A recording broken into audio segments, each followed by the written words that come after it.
Good evening, ladies and gentlemen. We'll be starting the event in the next 5 minutes. Request you all to please settle down and take your seats and wait for us to start, please. Thank you so much.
Good evening, ladies and gentlemen.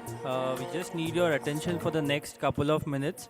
We'll be taking you through the safety briefing. May I request the hotel representative to please come on the stage and give the safety briefing? Thank you.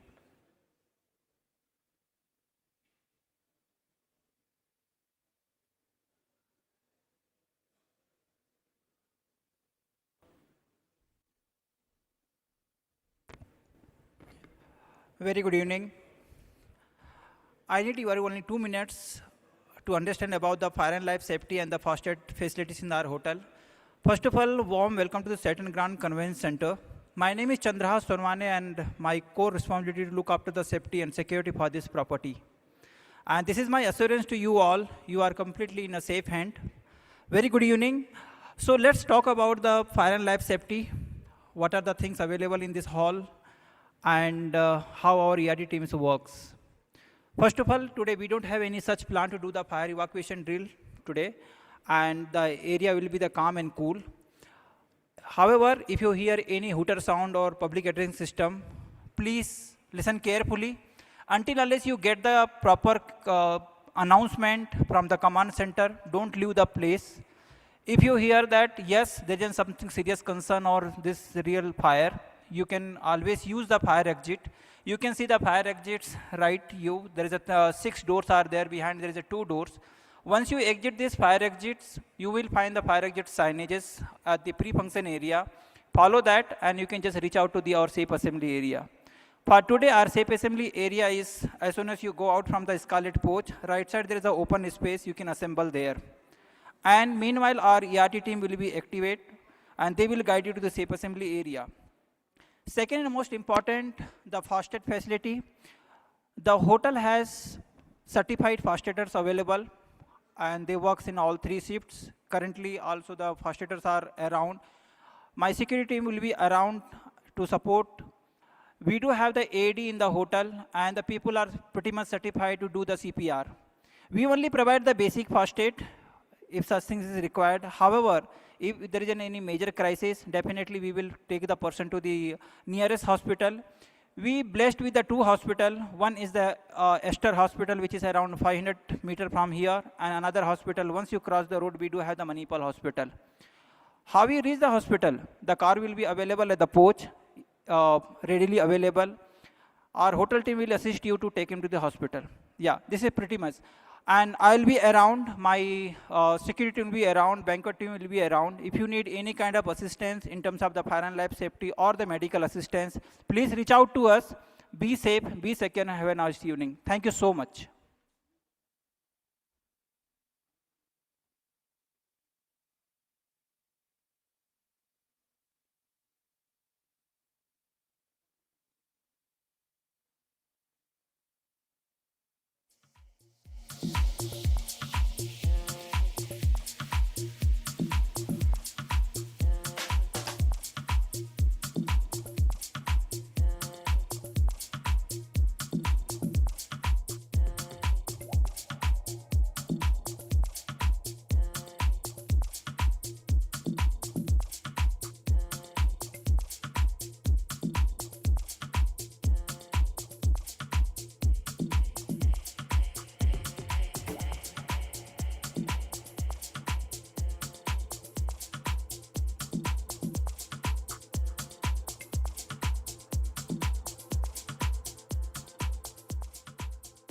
Good evening.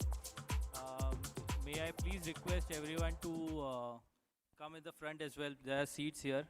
Promise we won't bite. Thank you.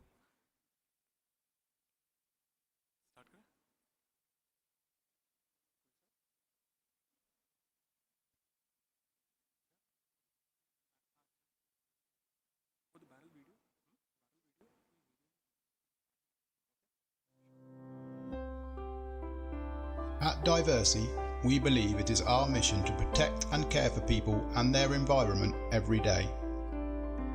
Pioneering future-focused cleaning and hygiene solutions. Trust the experts to select the best hygiene technology matching your site's challenges and your sustainability vision. Diversi, your global partner for responsible hygiene solutions.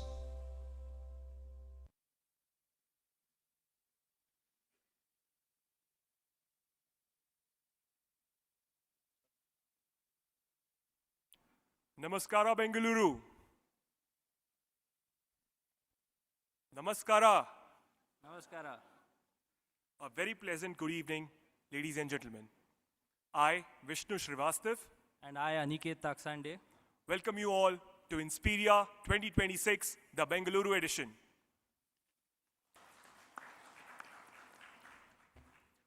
We are thrilled and excited to have you all. And may this evening be full of exchange of exuberant ideas and purposeful discussions. At Diversi, we strive towards consistently delivering revolutionary cleaning and hygiene technologies that provides total confidence to our valuable customers. Diversi has been the powerhouse of unmatched innovation and has delivered great customer value for over 100 years.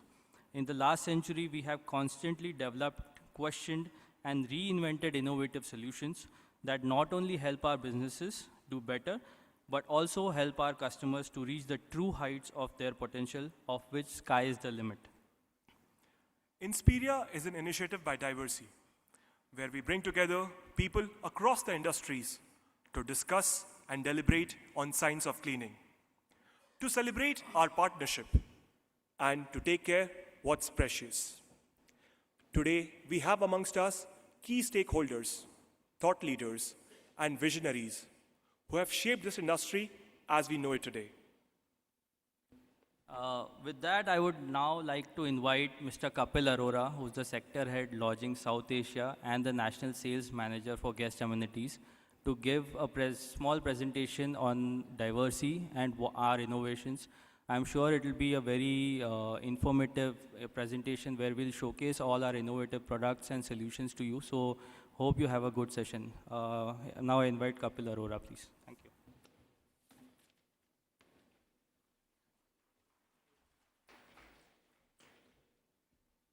Thanks, Aniket. Thanks, Vishnu. Hope I'm audible.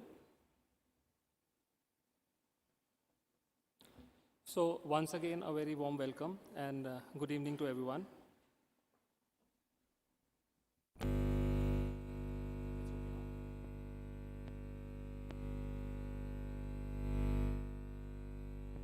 Audible, right? No?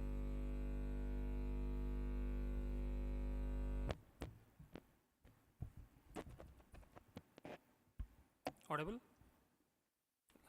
Sounds better. Thank you. Thank you so much. So, yeah. So this is my time.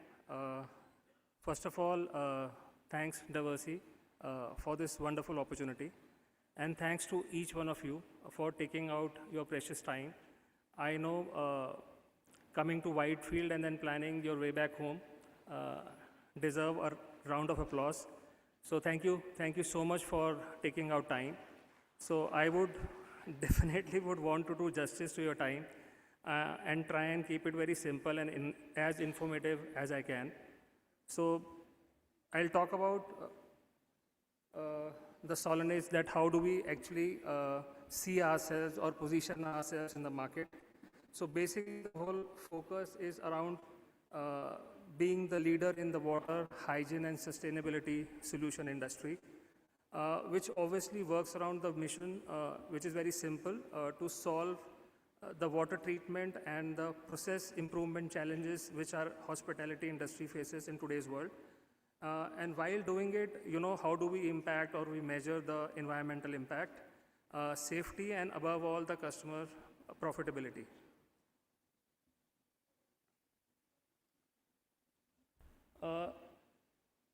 So strategically, how we position ourselves, strongest and the broadest offering, in the sense that once we meet our customers, obviously apart from sharing what all we have to offer, we obviously try and spend some time in understanding the need, and if in case there are certain vacuums in the market. So obviously when we are meeting the stakeholders at your corporate offices or the respective general managers, obviously who are attending the event and who could not make. So obviously the discussions are at a different level. So the more focus is on how we can be more future ready and what are the needs of the hospitality industry. So parallelly, there are two ways we address it. One, we have our global R&D center in Bombay, which keeps on working on various innovations. And then apart from that, in case we feel that, developing something from scratch would take time, so there are certain strategic acquisitions which are also taking place parallel in the market. So that is how actually what we are doing is we are widening our offering in the market, which becomes win-win both for us as well as our customers. Once, obviously when it is done, so the whole objective is, objective is obviously your profitability and your profitability along with the guest satisfaction. And once we do it, we make each of our diversity key account manager or representative accountable in that sense. It is more internal, but just to give you a sense that, when we also design the KPIs of the middle management and above, so obviously these points are part of their KRAs. So whatever we are saying and whatever we implement in the market comes with lot of seriousness and consequences. So when we talk about growing and supporting the market trends, so basically when I talk about the market trends, basically we keep in mind the population growth and urbanization. So there would be a lot of first-time earners. How do they look, and what kind of products and system can be offered, which makes their day-to-day operational life much more easy. We are also cognizant of the fact that we are living in a water scarcity world, and obviously there are challenges related to the declining water quality. Having said that, if you see the government of India and otherwise, so there is a lot of increased focus on food safety regulations. So we keep that in our mind when we are actually building our offerings or when we are working on our comprehensive value proposition for our esteemed customers. And then we also understand, because there are various audits as we speak, which you guys are going through, say for example, whether you are going for a LEED certification or a Green Key audit.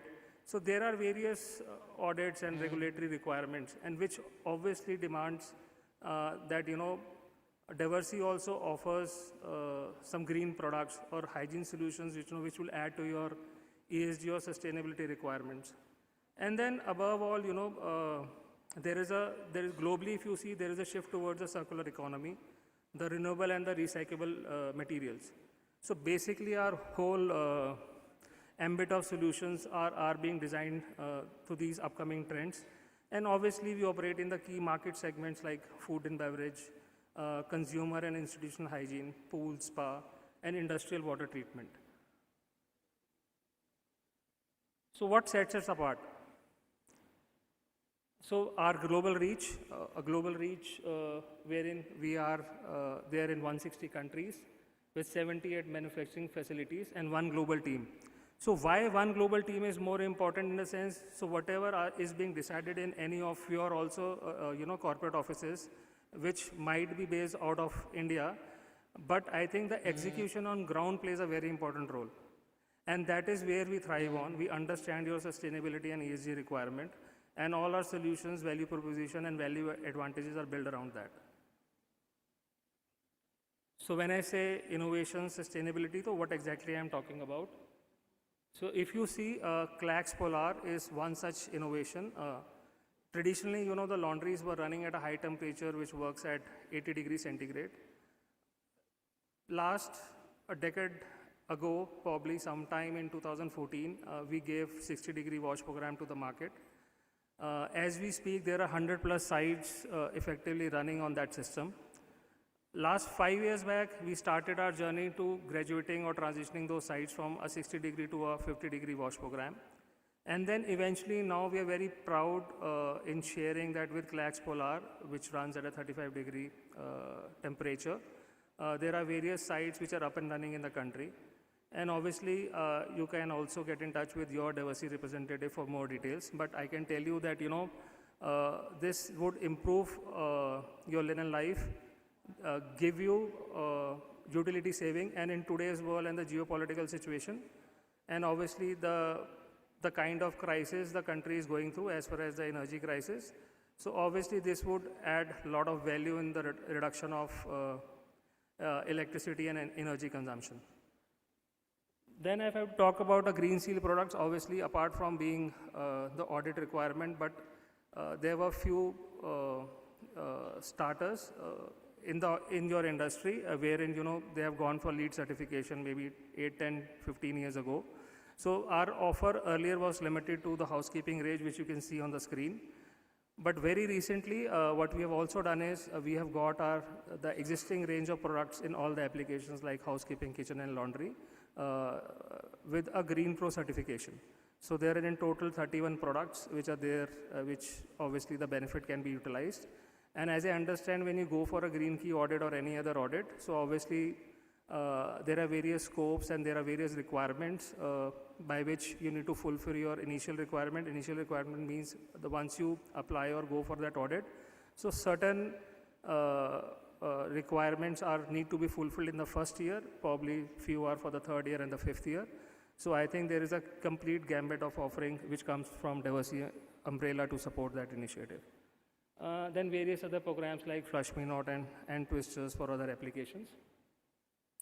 And then Taski obviously being a most trusted brand, so these innovations also are being designed in such a manner that which obviously optimally utilizes the water and increases the productivity. And similarly, the need of the hour and the future ready approach, we have introduced a range of robotics also. And then once we are doing it, obviously parallelly we are also working on a Taski rental model, which would be something new, and I have announced it from this stage. There is already a framework which is there in place, and we would be rolling this out very, very soon. Then I will move to a air care system. This is basically not only an air care system, but you can link it with the revenue model in the sense that, in few of the hotels, if you have a smoking room and a non-smoking room. So with this, it's a plug and play system which will take care of any bad odor inside the rooms, just to give you a hospitality example. And if you need to convert a smoking room into a non-smoking room, you just need to plug and play this system for 30 minutes. It will take care of the smoking odor or any other malodor in the room, and then obviously the turnaround time gets reduced. Then again, the fly traps offering from the sustainability point of view again, because this uses 80% less energy, and obviously the insect or the catching time or the catching efficacy improves a lot. So basically I'm referring to a faster insect capture. Oh, this is again, a patented technology. If you see, it's a ready-to-use pre-wetted wipes, which can clean and disinfect in single step, and that too with a contact time of just 1 minute. Obviously, there was a lot of thought in increasing our whole basket in the market, and then we have just ventured into the guest amenities range of products. Our market research told us that there is a vacuum in the market, so demand was more than supply, and obviously the current set of suppliers had their own limitations, and we thought, yes, there is an opportunity to support our customers, and we have introduced a very limited range of products, but this limited range of products also comes with a global formulations. Definitely you can explore and reach out to the diversity team for more details. And then this obviously would be a breakthrough, and there is a separate dedicated team which is driving these innovations, which talks about the water treatment and the pool solutions. If I have to give you a reference of a pool solutions, the current set of infrastructure and the current practices which are usually being followed is the manual dosing to control the pH and chlorine of the pools. But with this, we make the whole process automated, and you get the real-time reports, and the performance can be evaluated on a dashboard.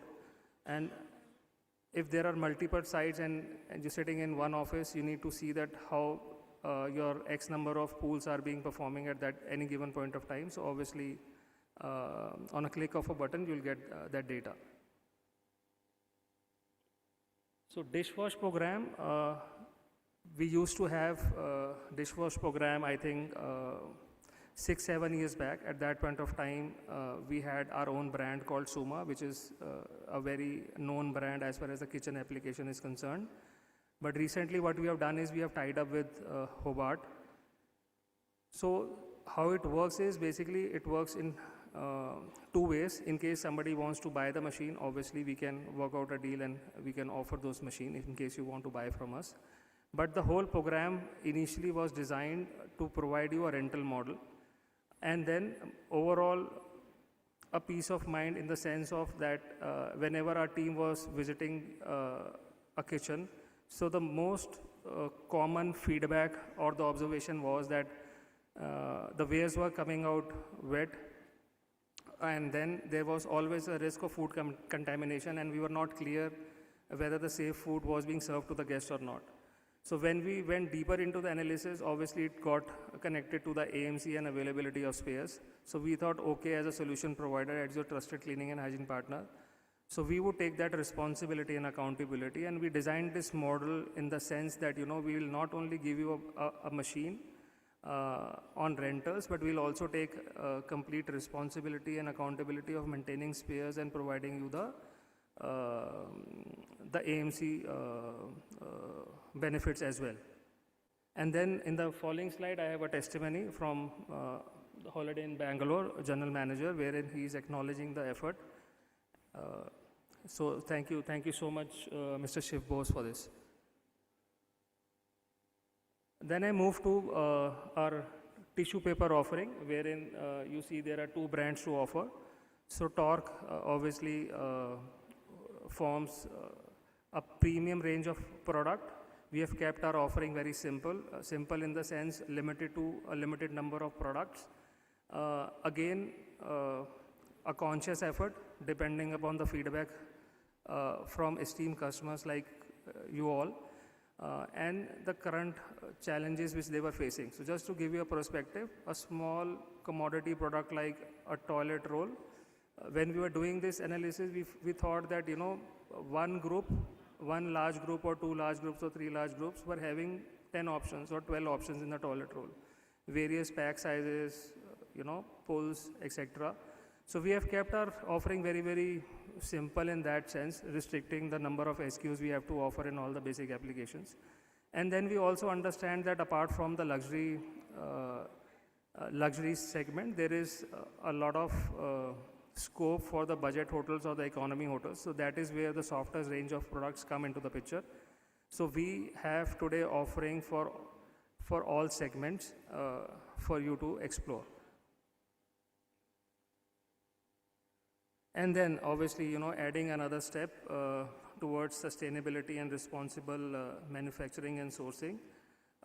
So from the virgin plastic, now we have moved to the PSR plastic. So which cuts the virgin plastic usage and obviously supports the circular economy. And if I have to talk about certain numbers, so the numbers are now on the screen. So if you see 18 million bottles converted to the PCR plastic, which has helped us getting remove of 1.2 million kilograms, and it's an overall 35% reduction in the CO2 equivalent gases. This again is a very breakthrough technology which we intend to bring to India. In fact, as I speak, we already had received the first lot. And how this whole offering operates is that today the options which are available for hand wash usually comes in a 5-liter container. So now these would be certain foam-based hand wash option available in bars. So if you see, the dispensers would be provided in two colors, black and white. And obviously it looks very, very stylish and compact, and the lockable system. The bar, once you put your hands below the dispenser, obviously you get few granules. But the whole technology and the whole system is being designed for a zero plastic packaging and up to 95% less water than the liquid soaps. And end of the day, the 12 kg carbon dioxide emission reduction per dispenser per annum versus the liquid soap. So this brings me to the Diversity consulting offering. As most of you know that, within Diversity we have a different vertical called Diversity Consulting, which supports, in various initiatives, like in case any property or any establishment wants to get HACCP ready. So obviously implementation from being the HACCP ready or being the ISO 22000 certificate preparation we can help you with that. And then with regard to any food safety trainings or FOSTAC trainings, so on and so forth. So obviously the whole program or the whole offering is being designed towards that.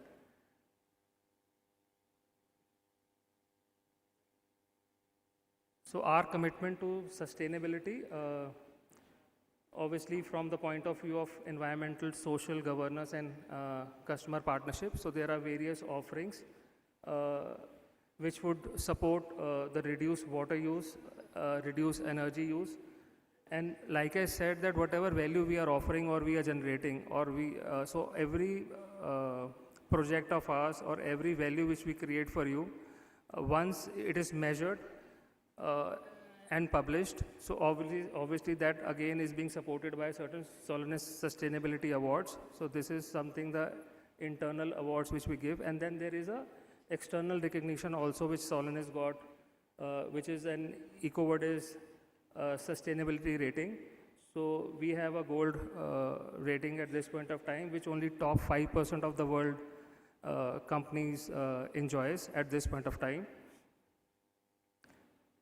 This brings me to the CSV initiatives which we have and how we are further supporting this initiative. So basically there are 5 offerings as of today. Soap for Hope is the oldest to offer, wherein the used soaps are taken back, reprocessed, repacked and then distributed to the underprivileged society. So these initiatives, whether it is Soap for Hope or other initiatives, are being designed to support the underprivileged society, to bring livelihoods to them. So Linen for Life is reusing the discarded linens. Coffee breaks is basically the coffee grounds are being used into the fuels, which can replace the wood or charcoal for the initial primary source. Plastic shreds, so wherever we have the used bottles or the plastic containers, so there is a machine which can be provided at your properties, and then those plastic bottles or containers can be shredded. So Mr. Joyjit is here, so he was the first one to actually experience. Thanks Mr. Joyjit for the first one to actually embrace this plastic shreds. And obviously Garima is a program wherein, you know, we train a lot of underprivileged resources, make them future ready so that they can earn livelihoods when they get an opportunity to work in a hospitality industry or any other industry for that matter. So I think Komal, you have a video to play for CSC.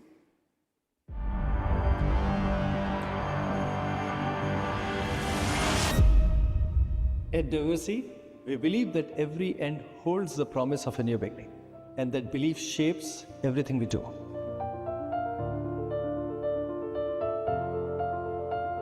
Soap for Hope transforms discarded hotel soaps into new bars, giving communities better access to hygiene and nurturing healthier habits.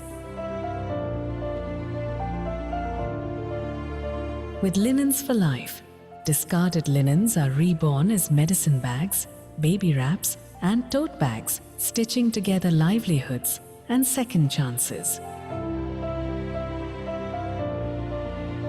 Through Garima, underserved communities are empowered with the science of cleaning, promoting dignity of labor and unlocking opportunities. With plastic shreds, waste plastic is upcycled into everyday essentials, helping build a more sustainable tomorrow.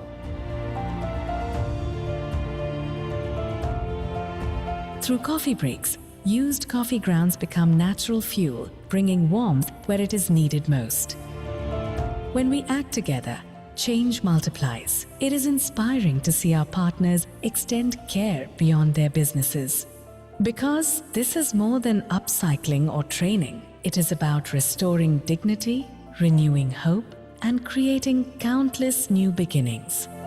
Diversity, a gift of new beginnings. Because every act of care starts a new story.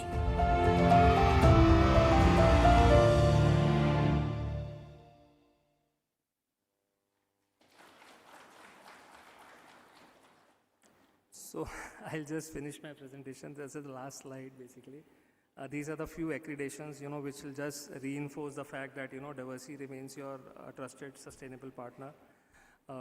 We intend to be a technology and innovation leader in every sense, and remain deeply committed to measure the ESG outcomes.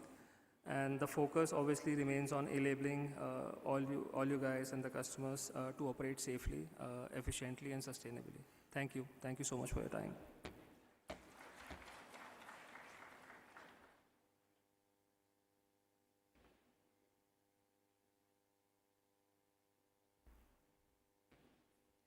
Thank you, Kapil, for taking us through this presentation and showing some interesting facets about how Diversity supports our customers in enabling them to be highly productive and to achieve more with less.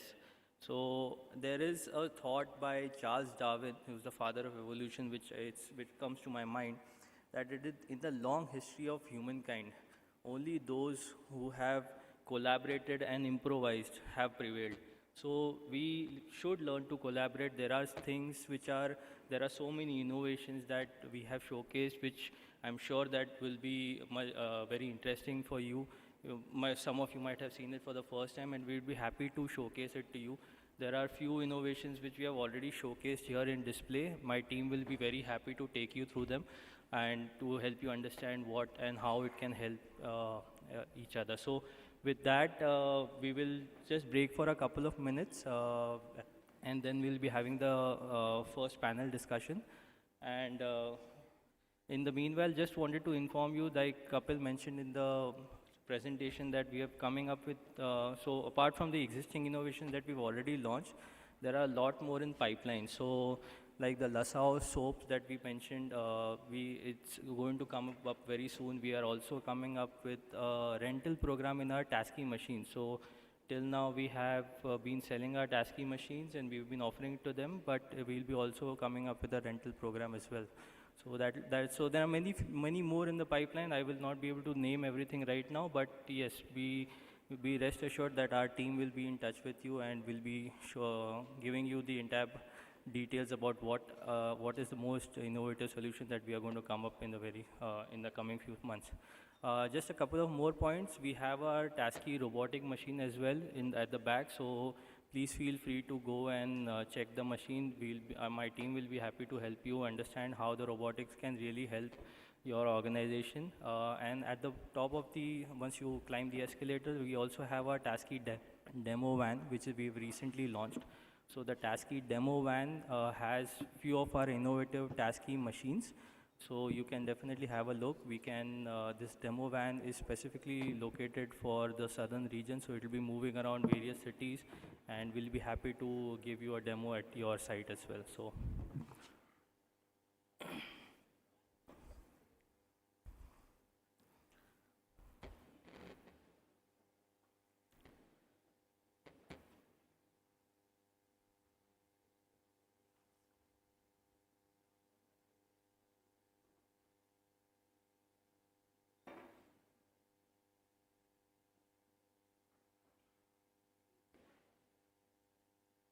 On that note, we are all set to move to our next part of today's agenda, which is the panel discussion.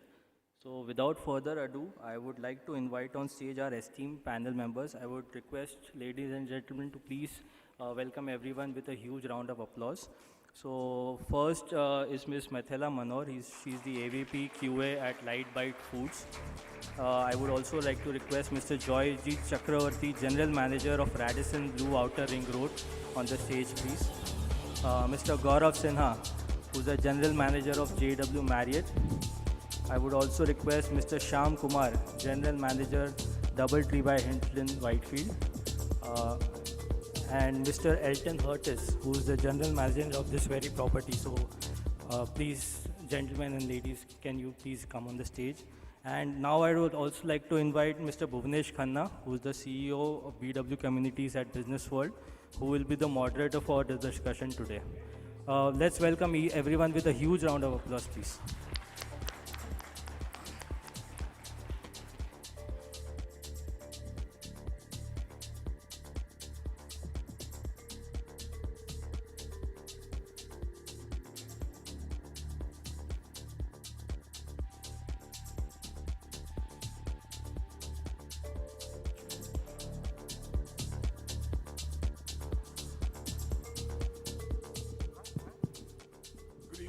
Ladies and gentlemen, welcome to this session of the Diversity Inspiria. It's been a while. We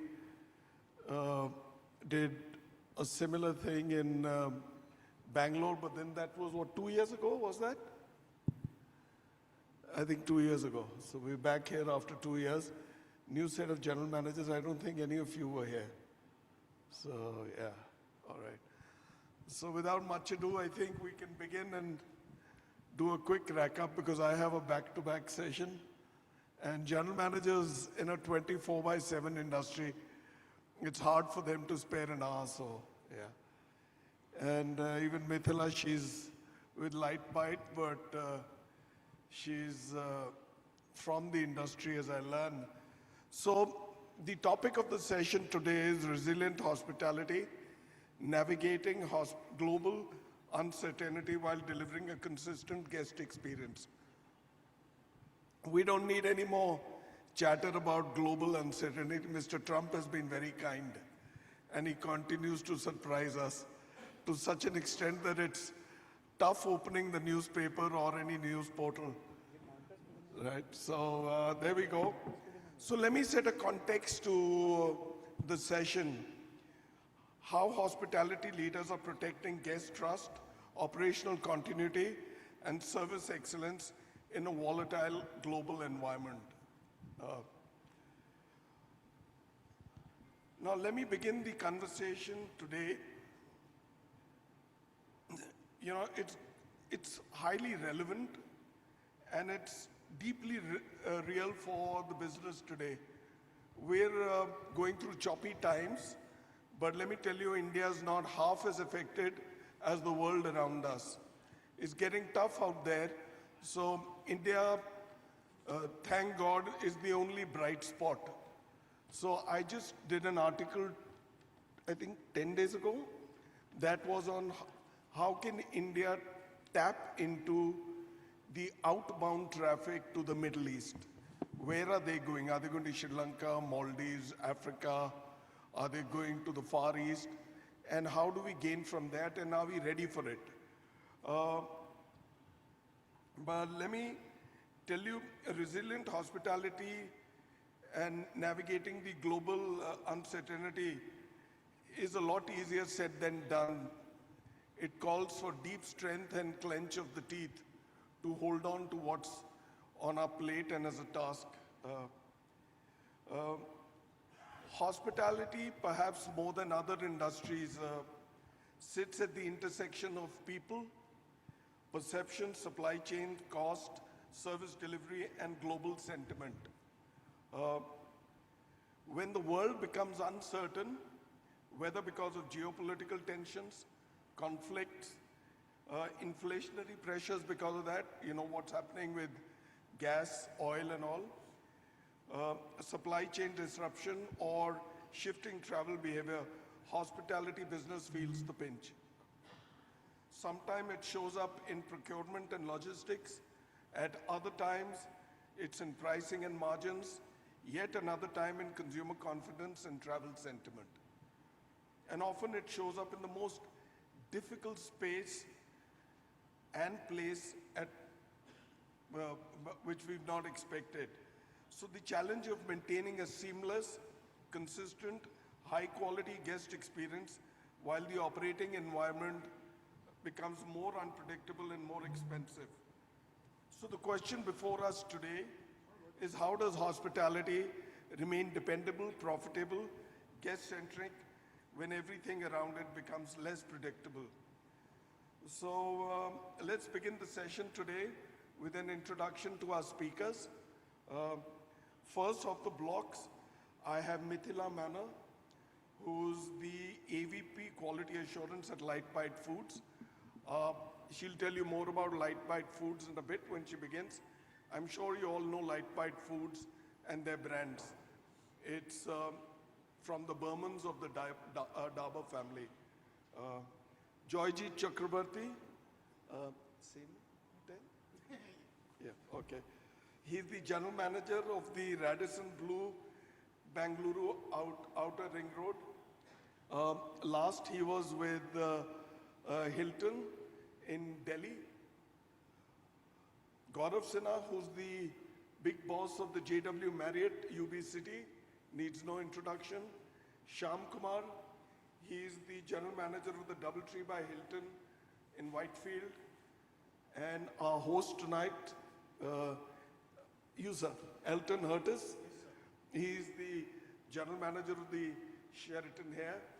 And he's done 12 years, 10 years with Marriott in Colombo. So thank you for being here, gentlemen. Mithila, welcome. And thank you for joining us. And let's begin the show with you. Right, let me get off the, why don't you tell them a bit about Light Bite Foods and what you do? Sure. Good evening, everybody. Good evening, my fellow panelists. One moment.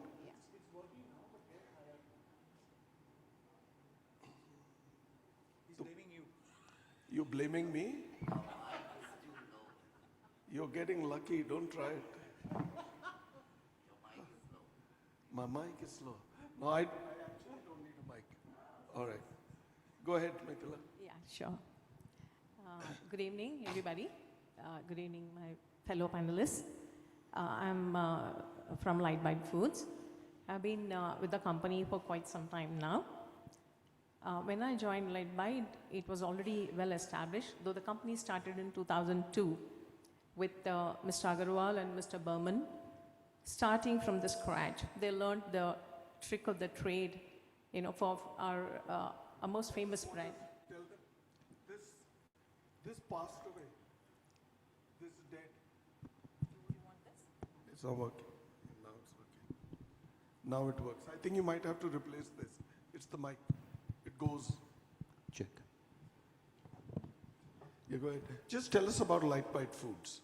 What are the brands? And all? Yeah, that's In what brief, I'm saying. Yeah. In brief. So the company started with Punjab Grill and street foods, and went on to add more brands like Fresco, Asia 7, now Yumi, which is doing so well, and also on the QSR side we have street foods and Asia 7. So these are the current brands now, with many other in the airports, operating at airport level also. You're all over like a rash. Yeah. Now that you've set the context, let me get to the question. Tell me, Mithila, when costs rise and supply chains tighten, quality assurance becomes one of the most important and most disciplined, most difficult disciplines to manage and protect. Yeah. So in such an environment, how do you protect quality, safety, consistency without compromising standards of the guest or may I say the customer experience? That's a tough question in the tough scenario. But I would look at it and, break down into 4 aspects. As we know, food is the most critical part of any business because it is highly susceptible for spoilage or, later food poisoning or whatever. So there has to be a lot more going into caring for the food, starting with the raw materials. So the raw material has to be the prime quality, received in good condition. For that, the first thing that we at Lightbite do is vendor validation. And also look for alternate sources. So the first one is the vendor validation, wherein we partner with the vendors. Briefly touching with the second point is standardization and process discipline. And third would be cost optimization and also adhering to the set processes of the company. And of course, the fourth one, the last one would be QA/QC. So coming back to the vendor validation, the unique thing that we have done at Lightbite have a pool of vendors, of course, for every product, so that we are not dependent on a single source. In terms of emergency, then we are forced to buy something that is substandard or not good. So the first thing is we have a pool of vendors for each product, most of the products that is. And secondly, look for alternative sources, not compromising on the quality, partner with vendors, develop things for our purpose. That is another thing that our commissary people have done with QA leading. And the best part, what I would say, is partnering with the vendors. We have a vendor meet annually wherein they feel good about being partnered with Lightbite. We treat them at par with our own company, meet them up once in a year, share the ideas, understand their requirement. So that's where they feel motivated to do better, what I feel. And also, they share their problems, and we kind of do, win-win situation for both. We suggest. So tell me, can you hear me? Yes. It's the damn mic. So tell me, do you do any local sourcing? Yes. Or do you rely on sourcing from wherever you get the best price and the best produce? We try to do local sourcing for. What percentage is local? For most of the fresh products, it is local sourcing. But for something specific, our brand Yumi, it relies on certain important items. There we can't compromise, so those are important. You don't have ones. Indian substitutes? We do have, but some where, like salmon, something like that, it has to be the original one. Serve them vegetarian. Yeah. True. All right. Thank you, Mithila. That was wonderful. Joy, may I? Thank you. All right. So Joy, hotels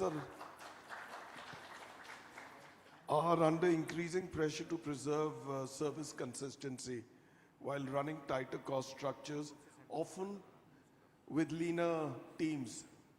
How do you maintain service consistency and guest confidence when cost pressures demand tighter budgets, leaner teams, and greater operational efficiency?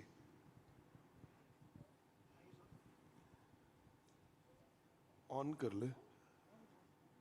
Haath maar.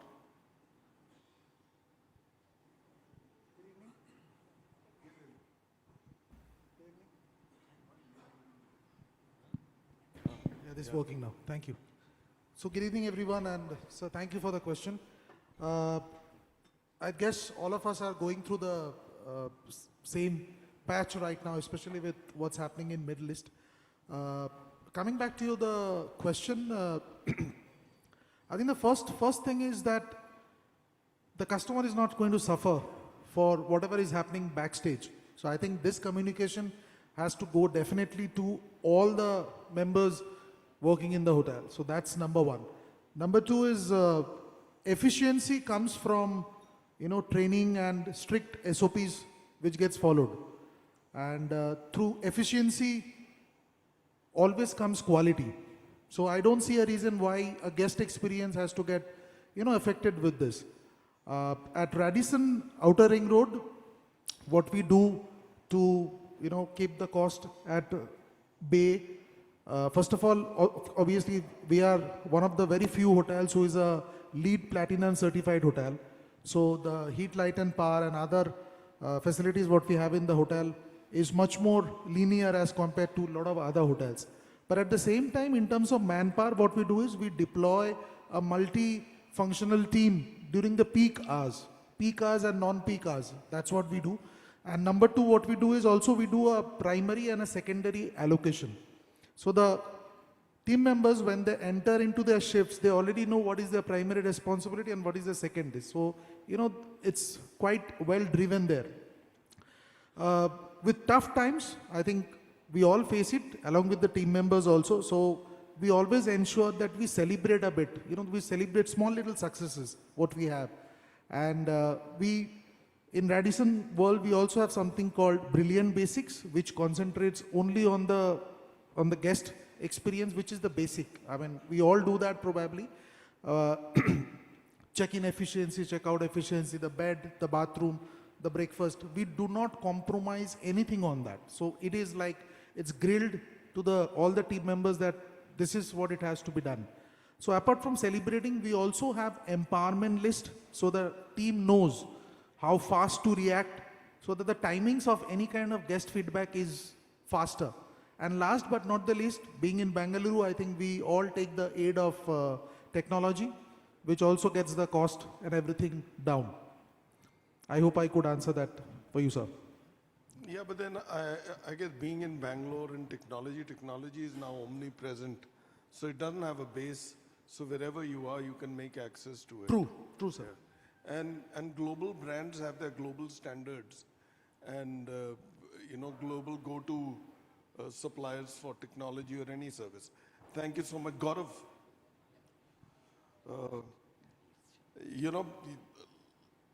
you're one person we can really talk about luxury. So you've driven your hotel for what, 7 years now? Our hotel's been almost 14 years old.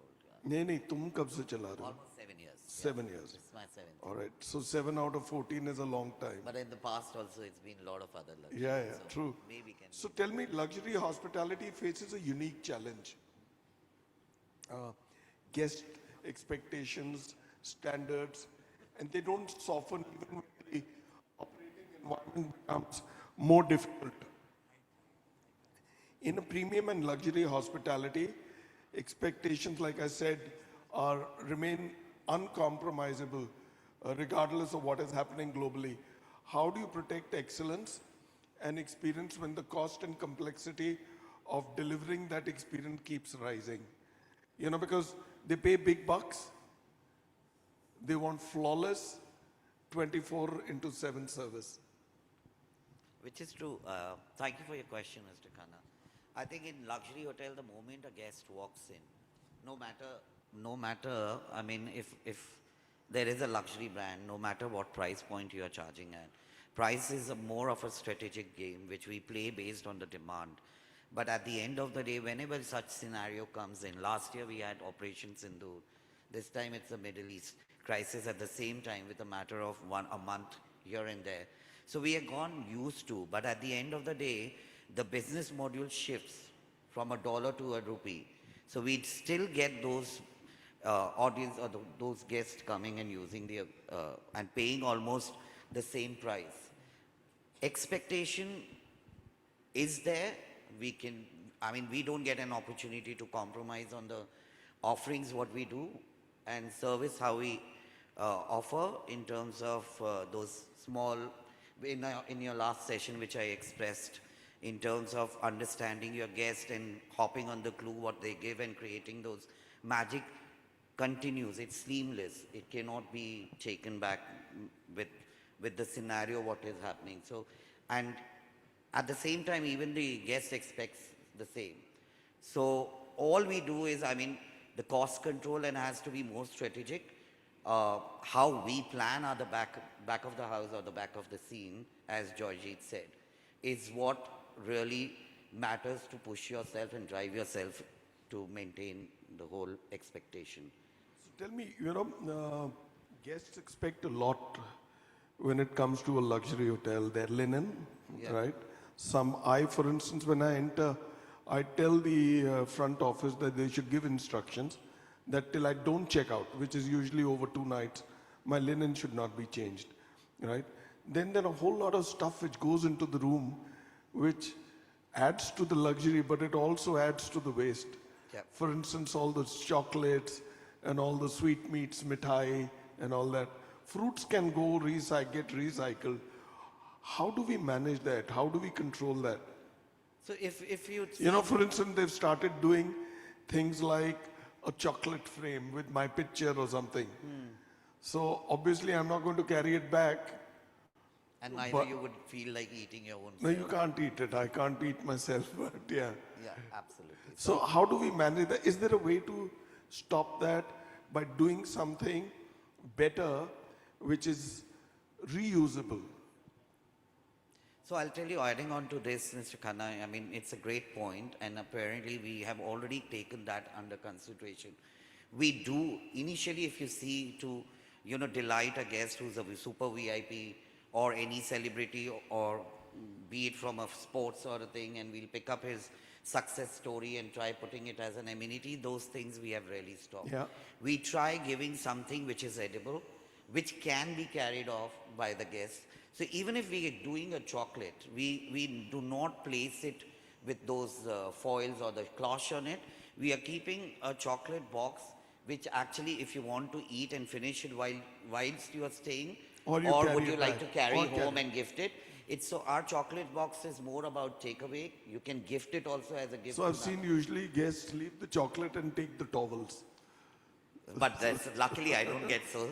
And adding on to your linen thing, we do have a practice of putting a sustainability thing where people, True. if they really, and that is a part of the turn down service where we True. paste that card and the guest identifies, and if he fills in and then hangs it along with, so we get those indications. So we have minimized on, we have done a more of an understanding about the amenities. Are we really required to place so many amenities in the guest room, or only the ones which guest likes to use it? True. So that's what we have worked on, and that's adding on to this also at the end of the time in such scenarios helps us to control and maintain the cost while not compromising or competing with the guest experience. Great. Great response. Thank you so much, Gaurav. My pleasure. Much appreciate. Sham. Good evening, sir. All right. So, Telugu boy from Andhra Pradesh went to Bangalore, Conrad went to Hilton Agra. Now you're here. So let me pick your experience. Tell me, business hotels and urban hospitality assets are often closely tied to corporate movement. Look at this place. You're in, this entire Whitefield catchment is all about IT, technology, right? Business confidence and travel behavior. Your hotel typically is in the IT park. True. So I saw how that works. How exposed or insulated do you believe the Bangalore hospitality market is to global geopolitical shocks? And do you think this market has developed a stronger resilience and muscle over time to handle such uncertainties? Yes, Bangalore, I came to Bangalore in 2011 and I've been seeing Bangalore since then. And the way the city came up with different micro markets, first to touch base, how North Bangalore versus the Whitefield to the central Cubbon Park India and the electronic city. So whenever a geopolitical condition happens, Bangalore is the first city in India where you would see a dip in occupancy suddenly. All of a sudden the occupancy goes up because 70% of the travel in Bangalore is influenced by US travelers. And those restrictions with companies do affect us. And somewhere COVID has helped, and I've seen COVID in the city. I've lived in the city during COVID. I've seen the city growing up in COVID and maturing itself to different markets. For example, the domestic MICE, which was not as big as what it was before, has grown in Bangalore, and especially thanks to hotels like where we are now, the Sheraton or the JW or the Conrad's, one of the largest ballrooms in the city. So they have given and opened doors for domestic MICE in Bangalore. And then you need to look at another segment. How Bangalore has diversified its, eggs into a different basket and created a strong segment mix. One is a domestic MICE, second is transient travelers who travel domestically from Bombay and Delhi. And then you have the sports tourism which is catching up in the city.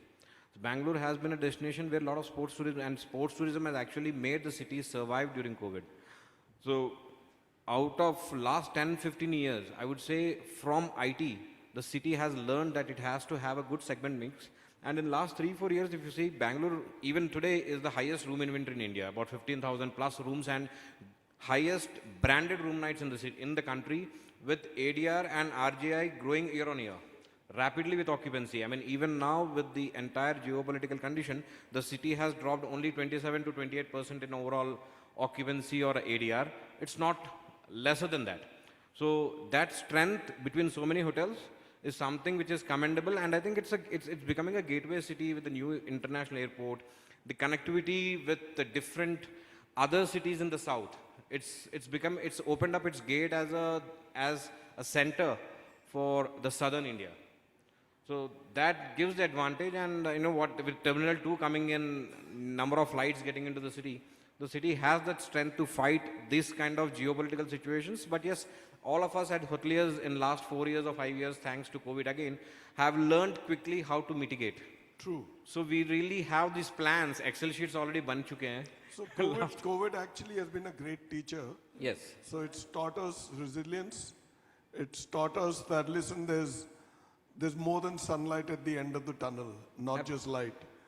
But for all those people who haven't figured out what mice is when he speaks about it, it's not rats on his table for food.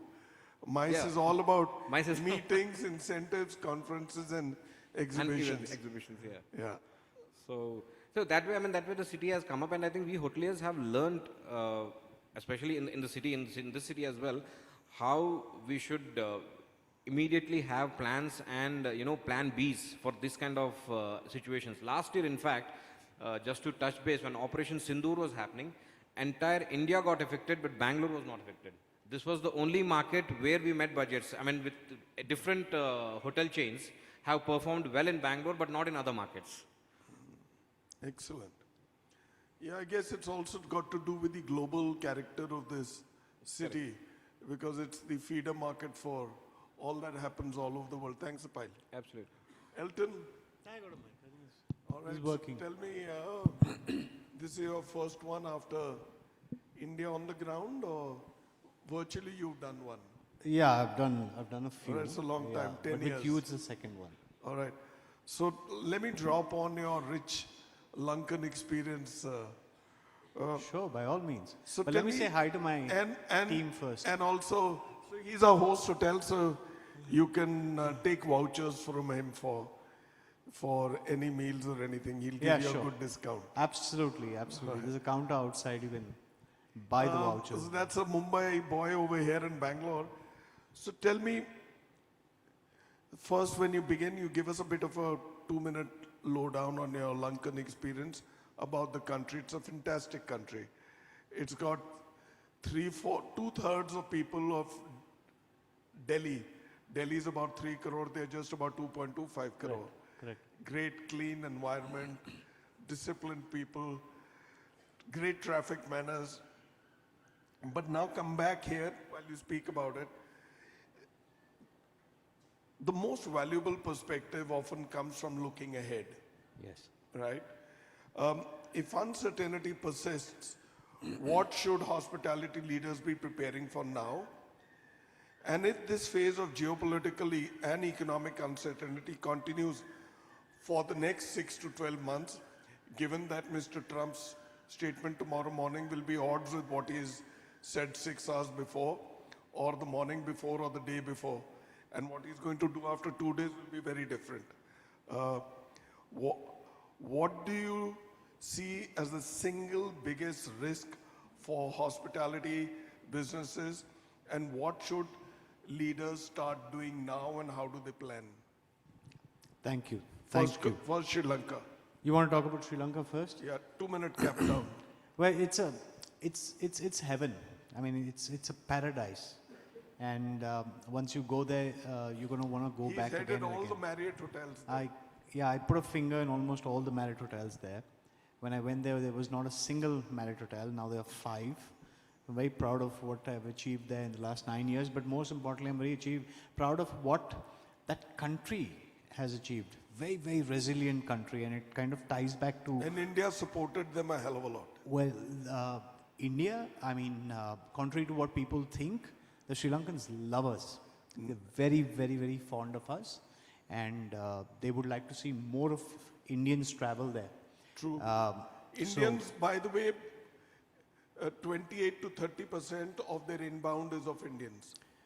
So we're the largest. Actually, most of our hotels there, it's about 42%. Depends. Most of our hotels there. I can speak for our hotels.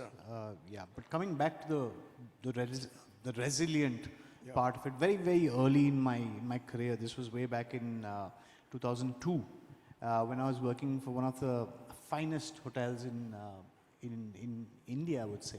It was the JW Marriott in Juhu. I had a boss, and I think Sham might remember him. His name was Bart Buring, and so will Joyjeet. Actually, everybody knows them. He said this very simple thing: the only constant is change. The only constant in life is change. So, what happens today is definitely not going to happen tomorrow. Now, the best part about good is that there will be evil tomorrow, and the best part about evil is, or bad, it will change to good.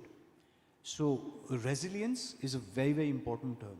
And I've heard many people say that, out loud. You have to prepare in advance. What hoteliers should realize, and I think now with the number of recessions we've had, with the number of wars we had, whether it's global wars, local wars, sometimes it's terror within the country as well. We've had a lot of these things, right? The only thing that we've realized is that we're the first to get hit and the last to recover. Always. Our industry, the tourism industry per se, and this could be leisure, this could be business. The moment there's a problem, travel stalls. And that impacts us. So it impacts us first, and it impacts us also the last when we have to recover. So whether the fine gentleman's name you took, whether he decides to take a complete topsy-turvy tomorrow, or he decides to go ahead with his plan. Did you call him gentleman? Well, I am a gentleman, so for me, everyone is a lady and a gentleman, so I'm going to be sticking to that. Bhuvnesh, you're not going to corner me here. So whatever that gentleman has to say, we're going to take time to recover. It's not going to be overnight, right? So how do we prepare for this? We have to first remember that our brand integrity should matter. Because people are going to remember what you did. And if you're going to cut down that chocolate, and they're still paying for that chocolate, it's going to be remembered. So the brand integrity, what you take home, your customers, your associates, these values, you have to continue to invest in your people. Because it's your people that are going to make you get to where you have to get eventually. Because this situation is going to change. I started with that. The only constant is change. If we remember this very simple thing, you can control your costs, you can make sure that you're blocking tenders way in advance, you can do all of that. You can save electricity, but if you remember that you've got to take care of your people, whether they're your customers, whether they are associates, your vendors, your own family, I think God is going for you. Couldn't agree with you more. Yeah. Tell me, why do hoteliers, general managers per se, and the levels below them don't even have a mustache? Oh, I do have a mustache. I just took it off this morning. Because I knew you were going to bring this up, I mean, if you ask anyone in this hotel, I had a full-blown beard this morning and I shaved it just for you, Bhuvnesh. With the foreigner, you're lying because I saw you on my show the other day, you didn't have it. Every time I speak to you, I take it off. What can I say? Okay. So that was on the lighter side. Now I'm going to give you a rapid sign-off. Yes, sure. You starting with me? No, let me start with the lady. Sure. Right? So I'm going to give you all one line. That's the same for all 5 of you. You have to give me a 3-word response. All right? What will define resilient hospitality in the years ahead? Mithila. I would say, Up your mind. yeah. First, I would say sincerity. You all you have is 3 words. Okay. Sincerity, dedication, and commitment towards the guest. Okay, that makes it 5, but I'll take that. Joy? I'll probably Sorry? I'll probably go with the 3 P's: people, process, and precision. And? Precision. Wow, क्या दिया angle तुमने? Gaurav? I think it has to be seamless, intuitive, and resilience. Very nice. Sham? I'd say stay focused, be flexible and agile. Okay. Elton? I'm going to be stubborn and say the 3 things that I want to say is people, people, people. Yeah, I couldn't agree with you more. I think that's so well said. We are going to be as good as the people we have, right? So our focus You're is nothing without your people. Nothing. Nothing. And my mantra all the while, though I'm not a journalist, complete out and out industry bugger, the people you are going to hire have to be better than you, and they should be able to challenge you and make you insecure. If you hire people who are not better than you and who can't make you insecure, you're not doing the right thing. So permit me to sum up the show. We're coming to the end of this. There are going to be gifts for me after this. So what comes through very clearly from this discussion is that resilience in hospitality is no longer just about responding well in a crisis. It is increasingly about building businesses that can absorb pressure without passing that instability on to the guest. And that requires strength across multiple fronts, be it operations, cost management, quality systems, team capability, which is people, vendor ecosystems, and above all, leadership and leadership discipline. Because in hospitality, uncertainty may happen behind the scenes, but confidence has to be delivered at the front of the house. Your guests should not know what's happening behind the counter and behind the wall. And that perhaps is the real test of resilience hospitality. Thank you, ladies and gentlemen. I've had a wonderful session with these general managers. Remember, each of these people had assets. Some are 300 crores, some are 500 crores, some are 1,000 plus crores. And the kind of revenue that these people churn out, their business is 24 into 7 into 52. I always say they're worse off than gynecologists. You never know when the call of pain comes. They have to be smiling, they have to be in their suits, ties in place, laces in place, and always smiling. The guests should not know their pressures and stresses. Thank you again. Yeah. Thank you so much, dignitaries and Bhuvnesh, for conducting this panel discussion. The panel discussion really gave us meaningful insights on how to navigate through global uncertainties. And there are a lot of good points that came forward, that the only constant is change, and we really need to focus on our people. So to navigate through these uncertain times. So thank you so much for everyone for this discussion. I believe we have time enough to ask, for you all to ask 3 questions. Any questions? 1. Yeah, my team can run the mic around the crowd, 2, please. Yeah. 3. No questions. All right. Thank you. Right. Can we take a group picture? So if there are Who's no coming? questions, then we would Who's coming conclude for this. a group picture? Yeah.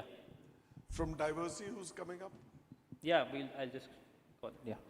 So with that, I would like to extend my gratitude to all the panel members and Bhuvnesh for their contribution to this discussion.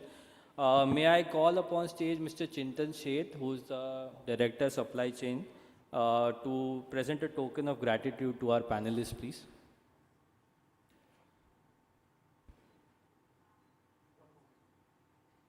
Chintan?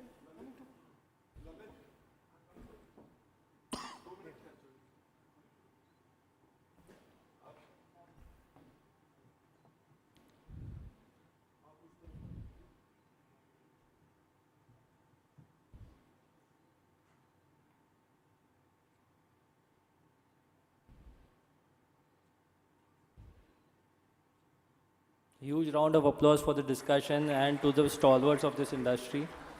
May I please request Chintan present a token of gratitude.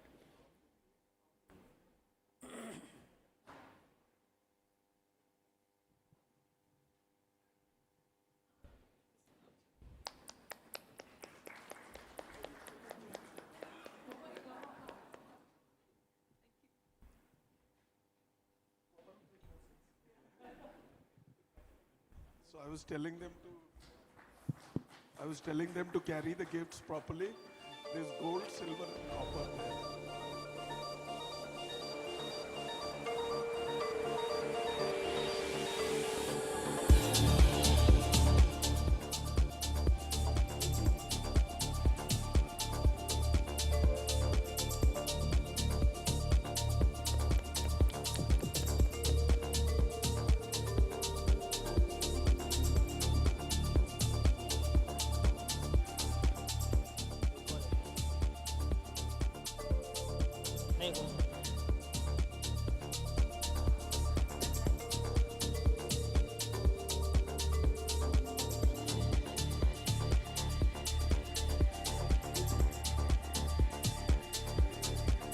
Thank you so much, panel.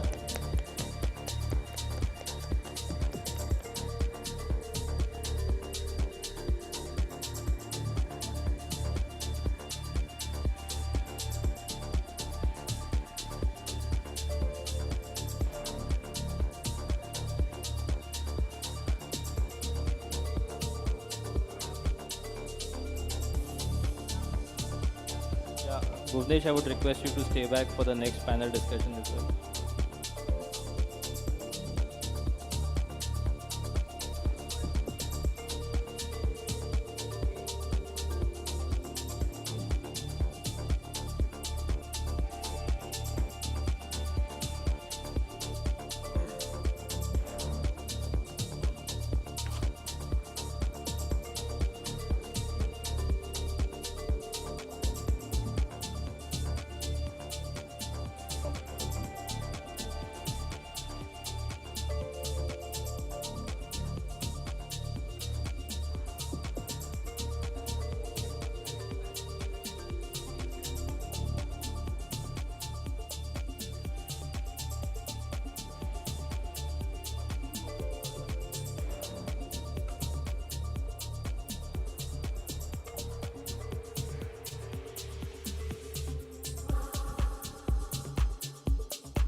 The first rule of sustainability is to align with natural forces, or at least not try to defy them.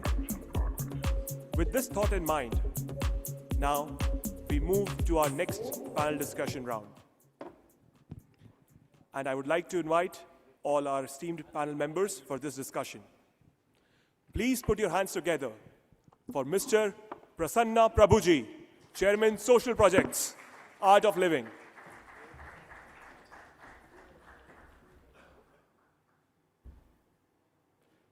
Mr. Arul Raj Alexander, AVP, FM Platform, Soft Services, SME, Sodexo, India.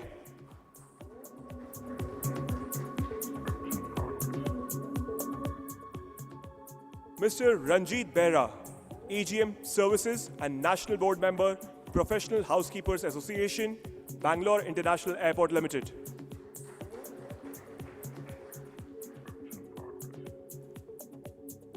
Mr. Karyappa Karumbeya, Head of Facilities, ITC Green Center, ITC.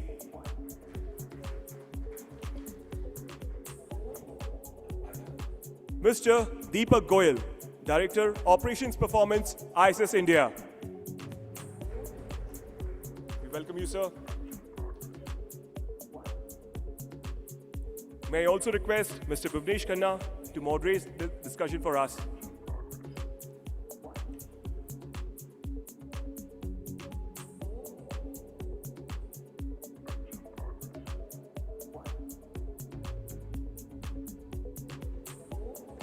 Thank you, gentlemen.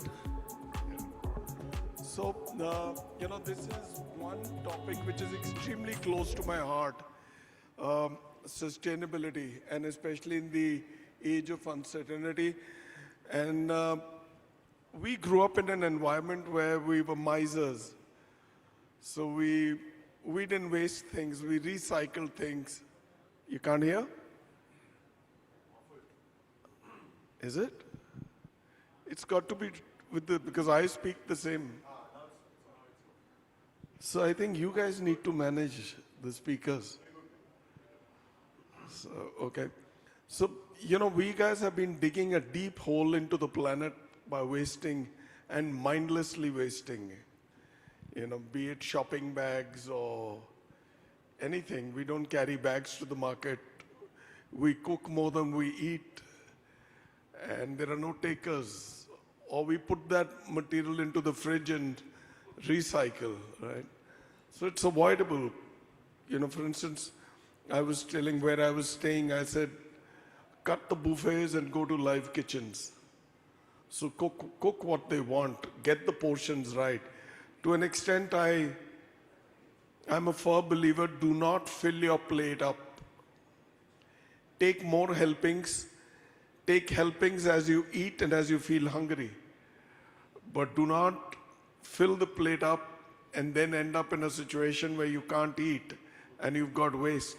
So be conscious, because in our environment, we used to say, what's on your plate is prasad, so don't let it go. So just be conscious. So the topic today is sustainability in an age of uncertainty. Same old geopolitical challenges and opportunities, thank the powers. So like I always do, I set up a context line. It's all about resilience, responsibility, reinvention in a volatile world. Ladies and gentlemen, a very warm welcome.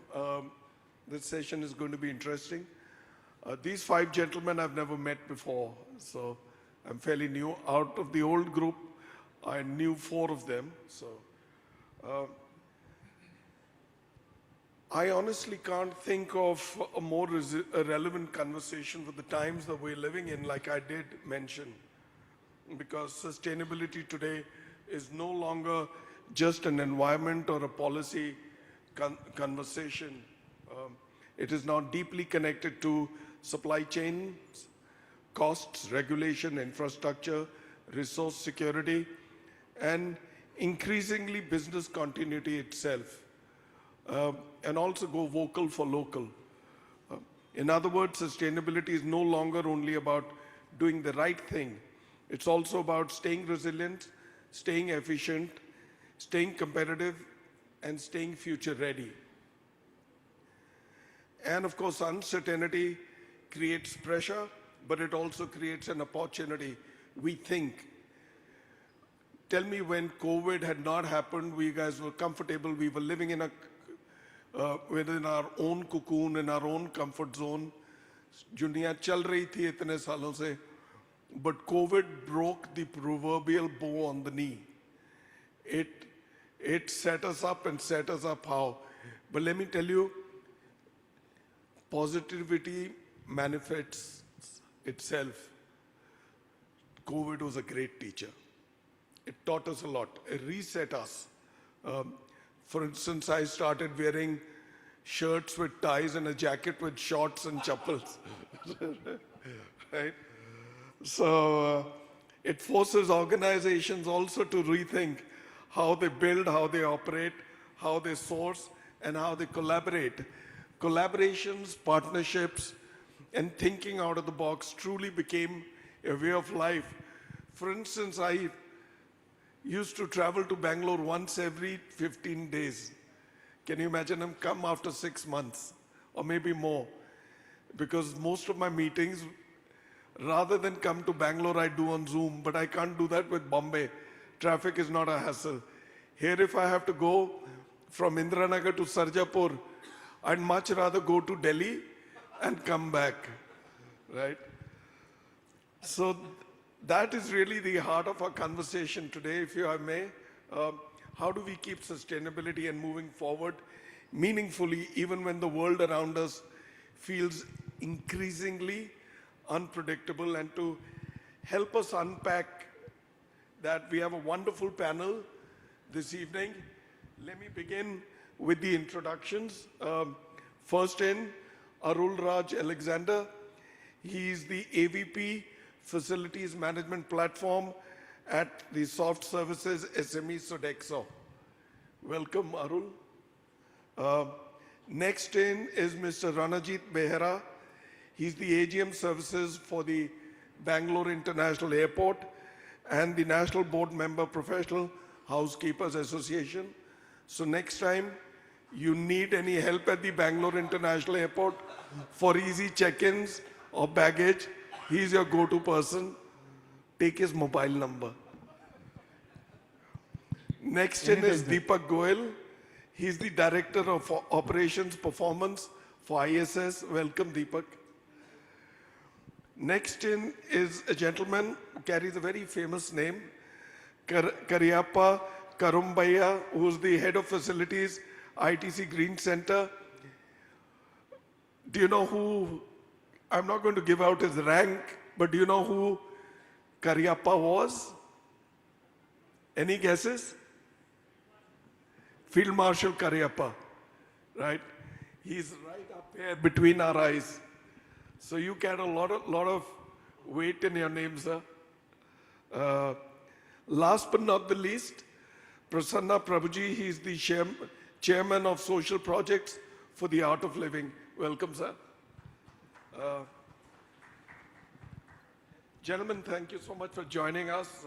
Without much ado, let me just dive in with the first question, and that goes to you, Arul. Right? Very often, sustainability succeeds or fails not in strategy documents, but in procurement, sourcing, execution, and consistency on the ground.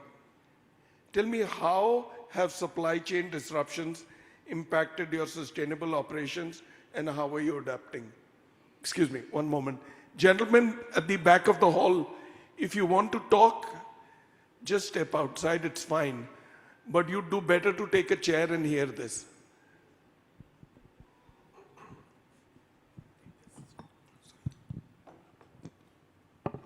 Hi, good evening, everybody. Thanks for the question, sir. For sustainability impact on disruption of supply chain, correct?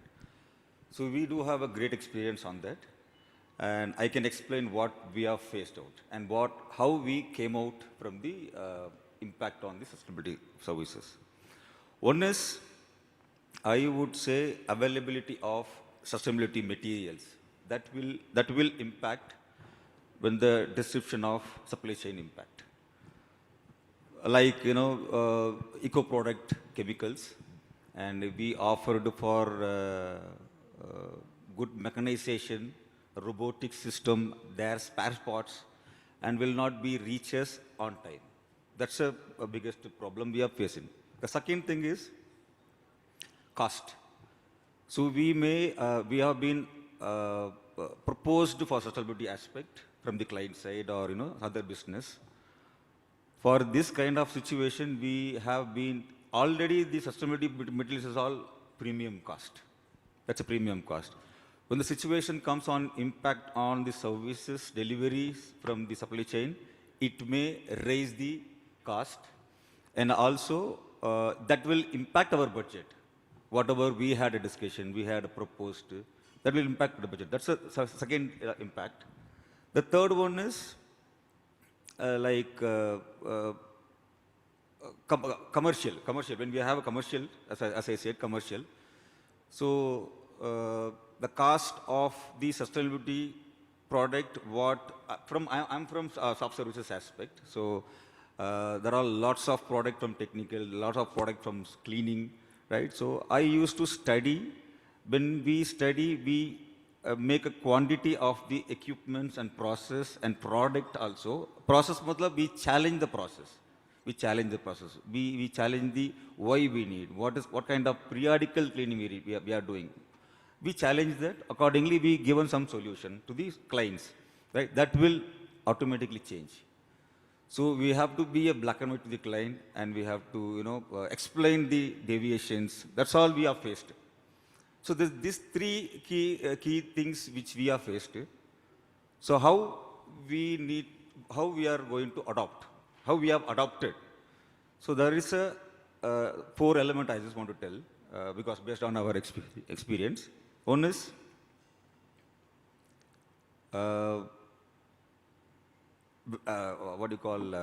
vendor, believing or depending on the single supplier, right? That will make us a problem. So that what we need to do, we need to have some kind of local supplier for the backup for us. At the same time, products. Sustainability products also, we have to find out for the different products with a different brand without deviating the quality. Right, that will give us the, make our product and without short and without wastage. And the third one is like inventory management. That's very important. So if we are moving into sustainability aspect, that's a inventory process and also the benchmarking process totally different. So we just need to have proper digitalization consumable tracker on that, and we need to have a standardized stock level, especially for sustainability material. So we don't need to face any issue, and we will have some kind of stock in our hand to avoid wastage and as well as the issues on the. The fourth important point is delay in service delivery. If we don't have a product as we promised, so we cannot able to deliver the process what we promised to the client, correct? And that will affect. And that if we fail to support to the client as we promised, then efficiency will go off, and the improvement will go off. So these are the things we should have, and for that. Finally, what I have to, what we are trying to say is like sustainability inception with the supply chains also making us more resilient and more innovations, more precautions, and we are reducing the what do you call, compromising the sustainability, but it has been strengthening to us. Thank you so much, Arun. Thanks, sir. Thank you. Can you all hear me? Yeah, I think you can. Ranjit, all right. Let me pick on your experience when you're operating at the scale and complexity of an airport, right? And one of the finest airports. Your T2 is all about sustainability. So sustainability has to work not just in theory, but every single day at scale. Is green growth realistic, and what does it look like for you? Thank you. It's a great question actually. What you said, like green. Green is not a color. It is a concept. And it is not realistic, it is necessity. Because now if you look at the change of global market, green and sustainability are both stands together, and it is not like local or eco-friendly products you are using it, but you need to be resilient to ensure your operations and customer experience is meeting. And when you are operating at a large scale, what we do actually, example, now the petrol, fuel and all these rates are gone up. And if you look at, I will catch on 3 points like energy, water and waste. And to be very frank, we are energy surplus, water surplus, and we have in-house waste management plant. And how it is, like we have not only having solar plants or any other areas, and if you look at, we have tied up with other. So are you LEED certified? Pardon? Are you LEED certified? We are LEED certified, platinum rating. And you're also wearing green today. Pardon? You're also wearing green. Thank you. What a compliment. And yes. And in this summer, you're wearing a 3-piece suit. All right. So what happened? We have tied up with external agencies who produce renewable energy, as well as what is we need. It is sufficient for us. As well as if you look at water, we have nearly lots of like 300 plus 76 recharge speed. And where the water level is gone up in such a way, the neighboring villages also are not having water scarcity if we compare to Bangalore city. Bangalore has no airport, no water. No water. Always you will have the scarcity, and we have surplus. Lucky you. And you it is not. together. It is not the one or day one we did it. But last entire 18 to 19 years we are working on it. Excellent. And from 17 onwards we are water positive. And now it is coming back to waste, and we have now worked upon that. We have in-house waste management can handle up to 50 ton per day. Oh, really? Where does the waste go? We, Once handle we it? are segregating, and it is recycled and regenerated. So how it is like we are getting bioenergy, biogas. We Excellent. have compost, and you know that Bangalore airport is name it is for its garden in terminal in a garden. Otherwise, it's representing the garden city of Bangalore. So entire garden has been treated by our STP water as well as the compost what we get it from. Excellent. Apart from that, we create bio bricks, plastic get recycled. You know that we have Terminal Boulevard, it is called as main access road. That 5-lane, 10-lane roads, it is made out of plastic waste. Excellent. So all these, The this road, is called the green, the new real road- green concept. You have the to new live road, the new road to the international terminal. Yes. And the T2 till T2. is plastic. Yes, it was made out of, because no, entirely it is not made out of plastic. But several parts. Major components, it's there in this plastic only, because we have created a campaign and collected all this plastic waste, and we have hired some consultant who can do that, cross it and flake Very it and give nice. it to us. Excellent. So that has been used.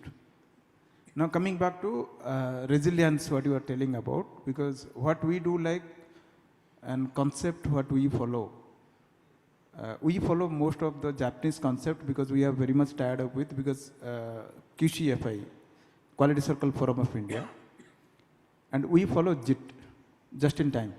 So what happens, any supplier, you can ask them like how many, you need not to keep a bulk storage and every time, because every 7 days, 15 days, they can come and deliver the materials. Until unless you are minimum order quantity, if you are meeting. Now, because of this change, we play a strategy like we change continuously nowadays, from almost from 5-6 years. Before, not even before COVID, after COVID, it has changed. So recently what happens, like this wars, everybody will increase their price.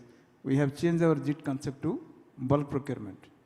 So now we have stock of nearly 4 months to 5 months materials. By the time the material gets set or market gets set, and we need not to have a problem, as well as the supplier also doesn't give us any higher cost in the lower rate.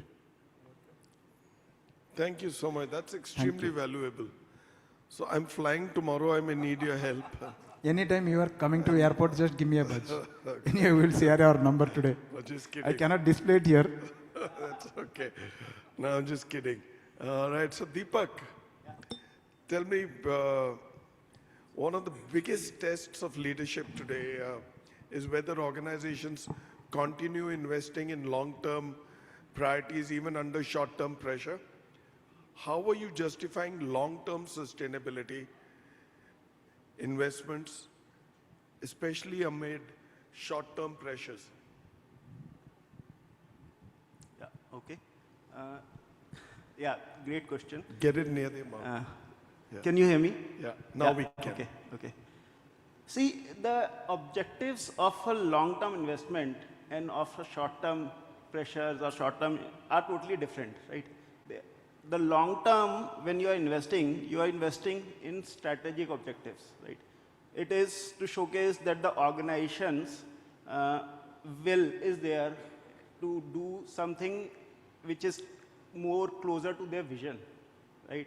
It is to showcase that the organization is looking to do something which is long term, which is moving towards a particular goal, right? Whereas short term things will be more on tactical terms, right?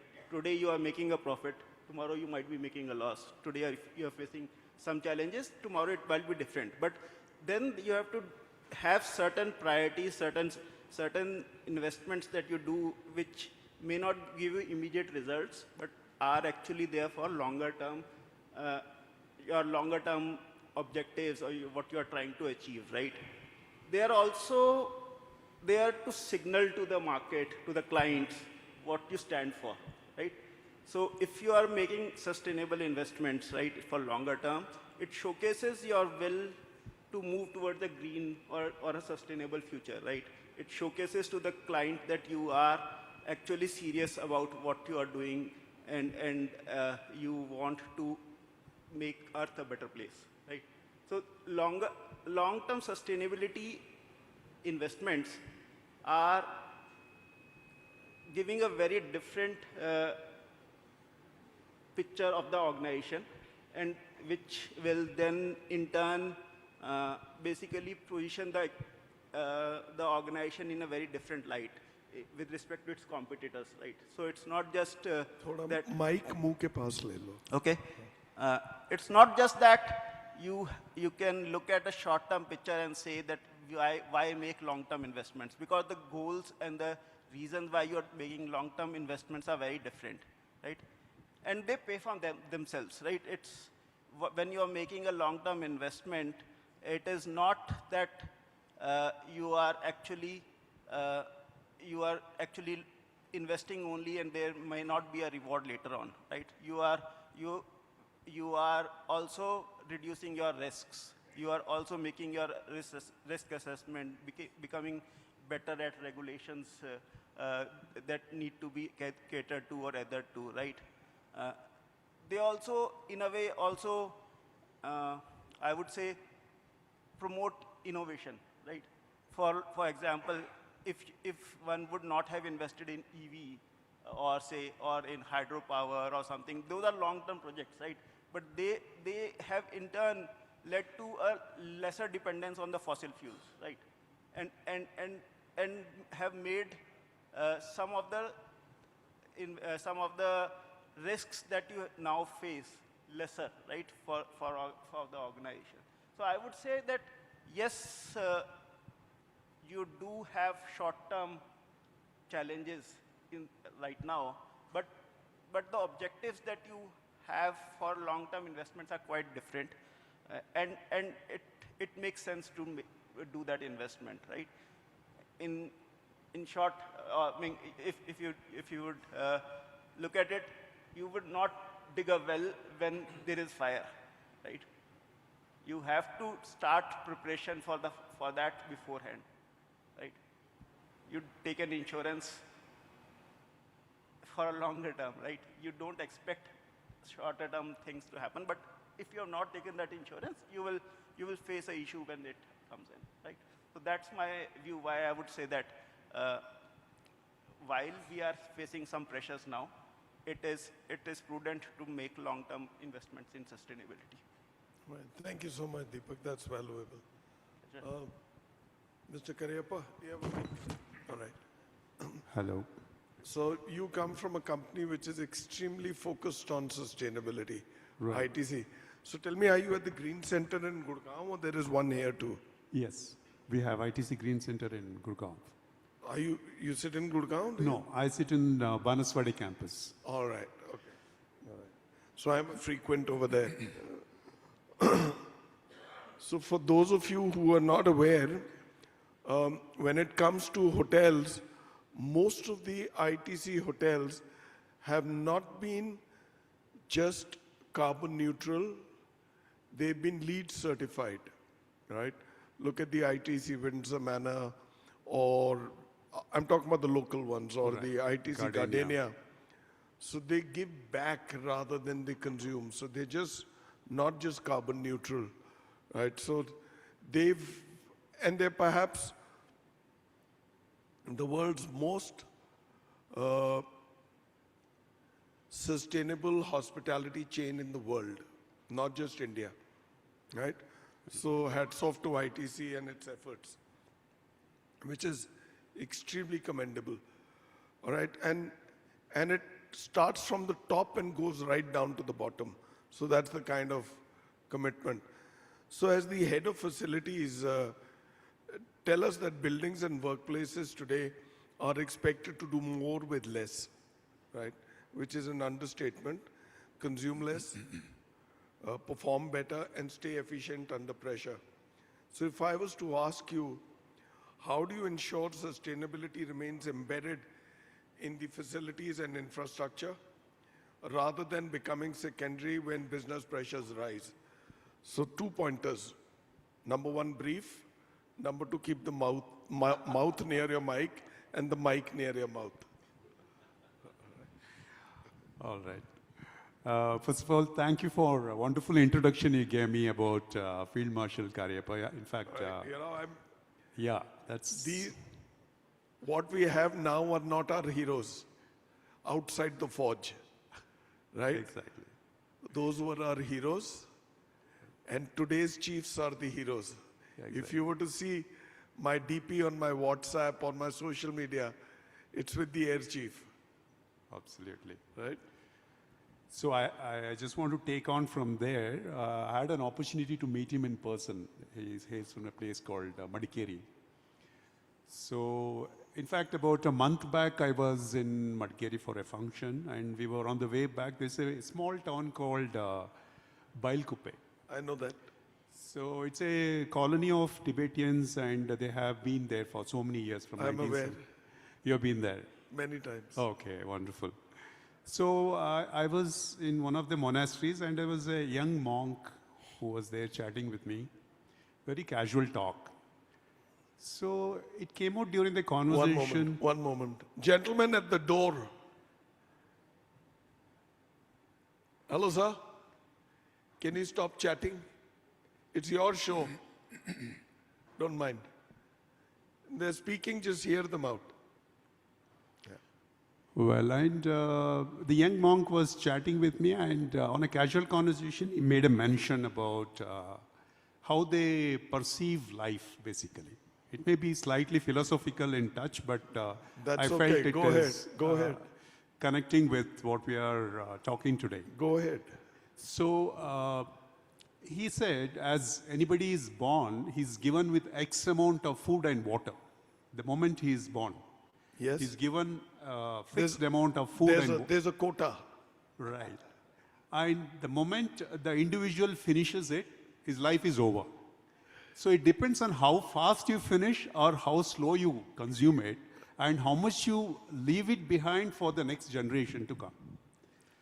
So in that context, the sustainability exactly is what we are looking at today.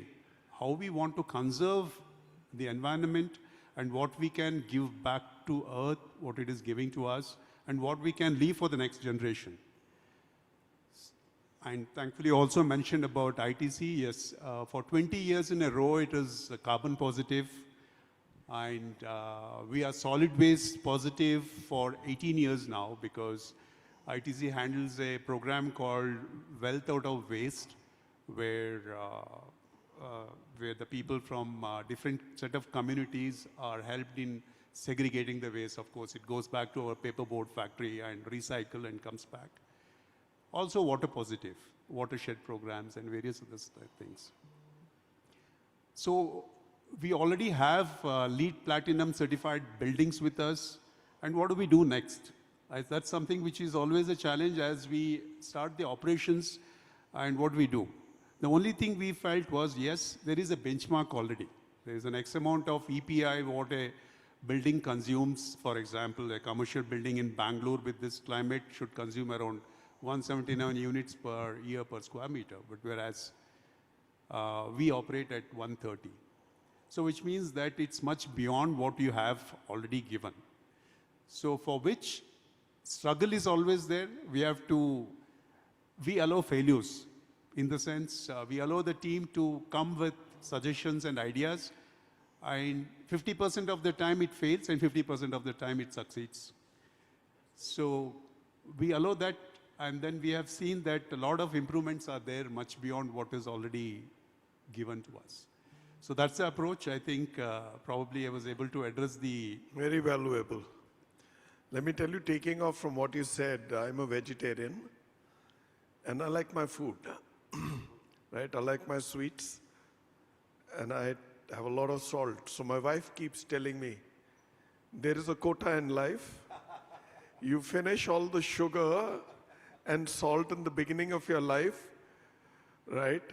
Then the later part of your life, you'll have to, thanks to the doctors, you'll have to go without your butter, without your sugar and your salt. So maintain a balance. Unfortunately, we humans are to blame. everything that is happening in this world, it is we and our greed. We want to shop when our almaras are full, and we want to shop till we drop, right? We are greedy. I have dogs at home. All that they want is dog. They want their food. They want to go for a walk, and they want to be petted, right? They don't want expensive watches, suits, and go out and eat at Light Bites or wherever, right? And that is why the movement that is happening in Japan, are you aware of that? It's called the minimalist movement. So they are removing things from their wardrobes. They're reducing the number of wardrobes, the furniture, the clothes. So the target is 4 sets of clothes, including your night suit, including your footwear, the utensils that you have, the number of packs that you have in the refrigerator. They've cut it all down. So they're discarding. And so you see the modern Japanese homes, they're shrinking. They have very little stuff there, less furniture. They start, Japanese anyway sit down on the ground on low tables and chairs and eat, but they're now squatting on the ground. So I think we have much to learn. Absolutely. That brings me coincidentally to you, Prabhuji. Ladies and gentlemen, that's Prasanna Prabhuji. He is the chairperson of the social projects at the Art of Living. So I'm sure he'll close this with a bit of spirituality and, I hope so. and we need a reset. I need a reset. Right? So let me come back to you. You take it the way you have to and answer it the way you have to. Prabhuji, because while we often talk about sustainability in terms of systems, buildings, mobility, and supply chains, there's also a human and collective dimension to all of this, you'd agree. Is sustainability becoming fragmented? Or can it still drive collaboration across industries? And how does it affect our life? How do we get out of the morass of wasteful consumption? Yeah, thanks. First, most important thing is all the panelists in the earlier one and now have given a lot of value in every aspect of what one does. But who is doing it? Whatever it is that you're doing, a fantastic job, each one of you all. Who is doing it? I don't think we've really sat down sometimes and wondered, who is doing this? It's the human being that is doing it. And within the human being, who is it that is actually, what is it? The faculty that is performing, it's the mind. So we've been given so much knowledge since the time we were born all the way till now. But nobody has told us something as basic and simple about looking at and understanding the mind. The mind has the ability to live in the past, in the future, but we are never normally in the present moment, unless we are on the mobile, right? So there is something called the mind. And this mind which is oscillating between the past and the future is creating the stress. The stress is giving muddled directions to our brain, and a lot of different things are happening. So it is important every once in a while to stop. To be able to hit far, the arrow needs to be pulled back. We are so focused on reaching far, we've forgotten to just take, like the reset that you're talking about. It is important that we chill a little. Leadership, another word that came up. What is leadership? If you really look at it a little closer, what is leadership? The ability to fall and have the ability to stand up again, and allowing your team to do that. Resilience, what is resilience? Today we all live in a comfort zone.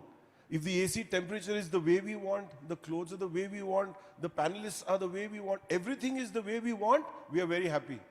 But if a small little deviation or change happens, we get rattled.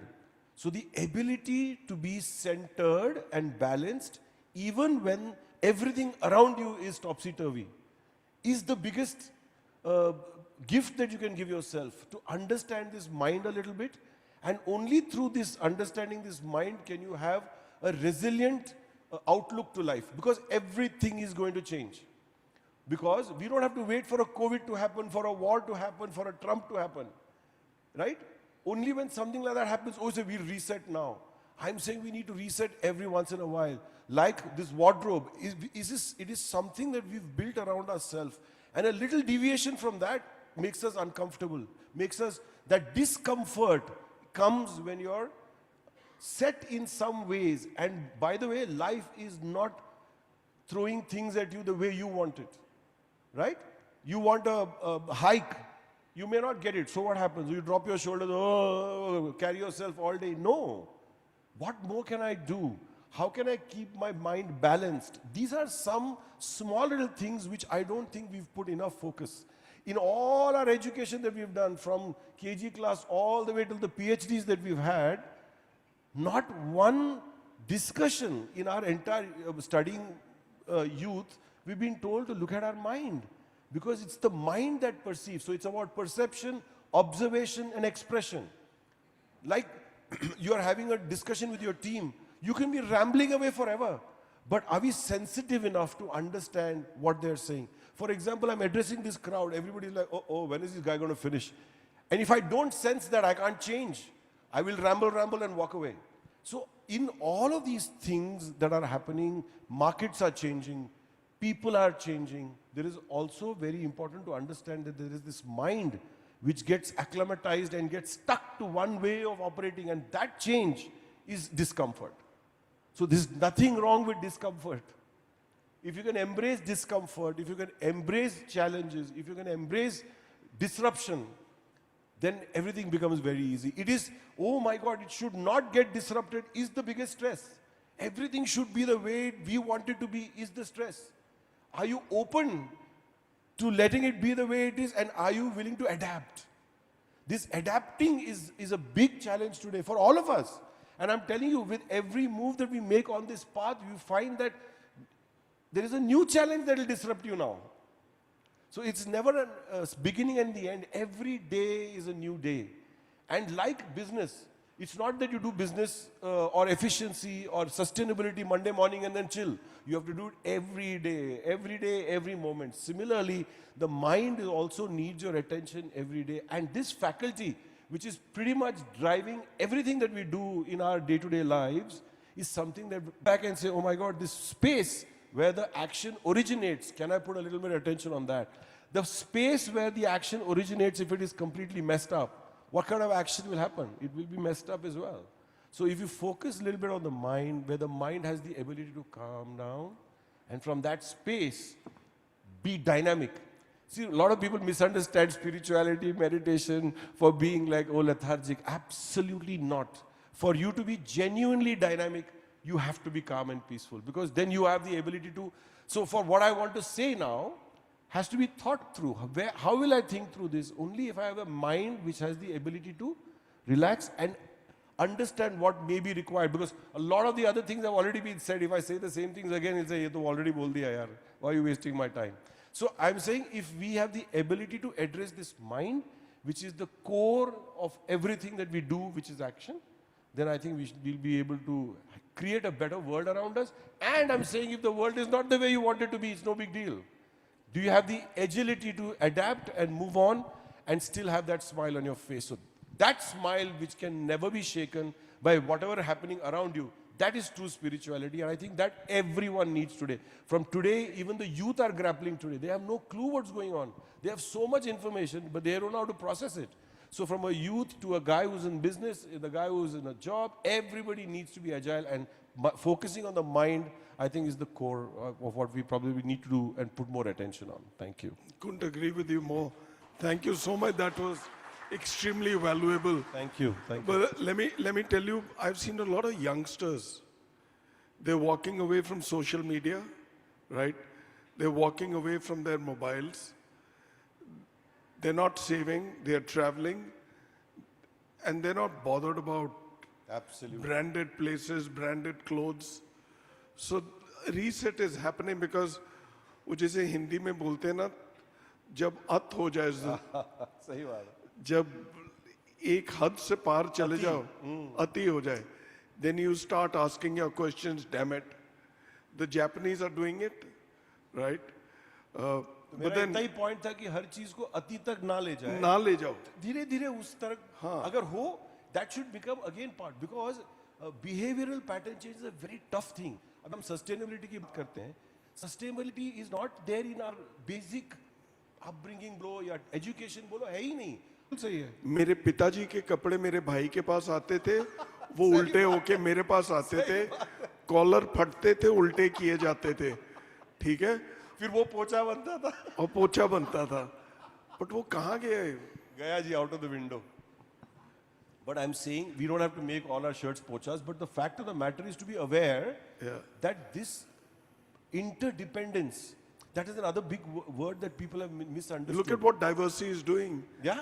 The bed sheets are recycled into bags and other amenities. Look at the soaps that they are doing. Brilliant. Right? So, if we all take on one cause at a time and commit ourselves, right? Anybody. Let me tell you, every time I go and eat at a party, at a 5-star or at a wedding, I hide my face and come back. There is so much of food. And you see the people who are standing outside, हाथ फैला के, मेरे को शर्म आती है कि मैं इनको क्या मुंह दिखाऊं. और वहीं से निकलोगे बाहर तो बैठे रहते हैं. वहीं निकलोगे. Go elsewhere, yeah. शर्म आती है. Anyway, मेरे ख्याल ये डिस्कशन हम आगे भी चालू रखेंगे. और वो माइंड की बात कर रहे थे, वो ट्रम्प के माइंड में भी कुछ हो रहा है. देखो जो दहशत उसने मचाया वो भी उसी के माइंड नहीं है. This mind which is so crazy. उसका कुछ समाधान होगा. करना पड़ेगा sir. See, I'll tell you what. There's one other aspect. Is the power of prayer. It is important that we all put good intentions in up there. Positivity manifests. बिल्कुल. आप जो intention फेंकते हो ना, हम लोग किसी को पड़ी नहीं है ना. We are all busy with our own thing. हमको आपको गुची खरीदना है. डोनाल्ड ट्रम्प क्या कर रहा है? हम तक तो पहुंचा नहीं है. ईरान कोई तो तोड़ रहा है. But it will reach us tomorrow. But at least before we eat or sometimes before you sleep, can we throw a good intention? But the out good there? news is he's undoing America. Yeah, completely. All right. Thank you so much. We'll have a chat after this. So let me do a quick rapid sign off. We must close in the next 2 minutes. In 3 words maximum. 3 words. Arul? जब आप 3 word बोलते हो ना तो 10 आ जाते हैं. वैसे 3 ही आता था. नहीं हाँ. स्ट्रेस हो गया सर करो. So, what must define sustainability leadership over the next 5 years? Let me begin with you, Arul. It's agility, efficiency, adaptations. Very good. Next in Ranjit. Bolo. Same question hai. आपके 3 word कहाँ हैं? I thought we will change the question. No, question does not change. Can you repeat it again? ये देखो सुन नहीं रहा था. ये मेरे को एयरपोर्ट पे कल मेरे को 20 किलो अलाउड है और मैं 45 किलो लेके जा रहा हूँ. ये मेरे को बोलेगा तू कौन है? फोन ही नहीं उठाएगा. What must define sustainability leadership over the next 5 years? 3 words. Change, innovate and adapt. Come again. Change, innovate and adapt. Very good. क्या डायलॉग मारा है. अभी तो सुना नहीं था. बहुत अच्छा बोले भैया. Deepak ji. I would say invest in a better tomorrow. Very nice. वैसे 3 से ज्यादा हो गए. चलेगा. करियप्पा साहब. I would say innovate, just as one word, because innovation is what going to take it forward. All right. I would say get out of our comfort zone. बहुत ज़्यादा words हो गया. Allowed है सर. इतना तो चलता है. नहीं बिल्कुल allowed. Accommodate कर लो सर. इनके 2 कम हो गए वो मैं ले लिया. हाँ वो ठीक किया. मेरे से कोई पूछेगा तो मैं बोलूँगा reset. Break the bow on your knee and go back to basics and make a restart. Absolutely. All right. So I haven't finished. ताली मत बजाओ. So let me thank them, because this has been, both the sessions have been wonderful. The only difference between these 5 speakers and those 5 speakers were, इनकी मूछ और दाढ़ी है हम सबकी, उनके पास नहीं थी. So if there is one clear takeaway from this conversation, it is this. Sustainability today is no longer a side agenda. It is central to resilience, relevance, and readiness, if those were the three words. And in a world shaped by uncertainty, perhaps that is the real opportunity to move from sustainability as aspiration to sustainability as operating discipline. And thank you. All right? And more than anything else, thank you to Diversity for bringing us all together. I think we need to give a big hand to Diversity, right? My favorite line after I finish every show is about Diversity. I say they put their money where their mouth is. I think they're a hugely responsible company. I'm always told कि जब भी आप बोलो आप environment के बारे में बात करो, sustainability के बारे में बात करो, mankind के बारे में बात करो, भलाई के बारे में बात करो. Please don't take the word diversity, but I will. All right. Thank you, Diversity. I've not seen very many companies and brands with your kind of commitment, so God bless you all.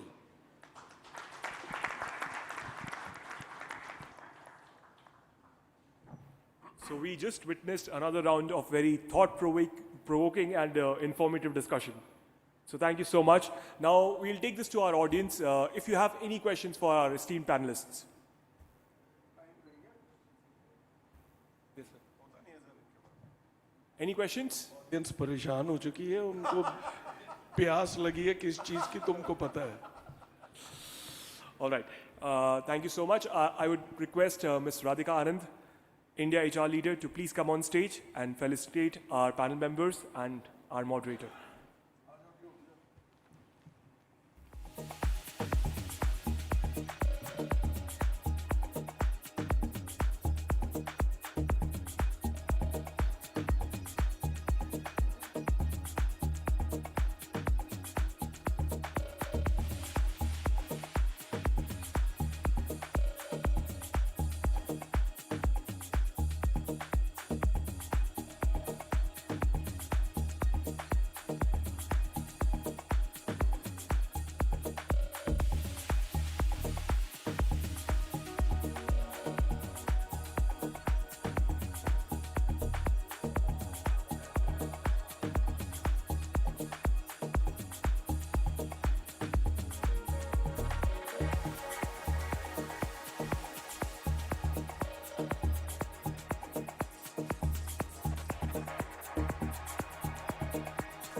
May I now invite Mr. Lalit Sharma, Business Director, Hospitality and Director, GSA, APAC, to give the vote of thanks.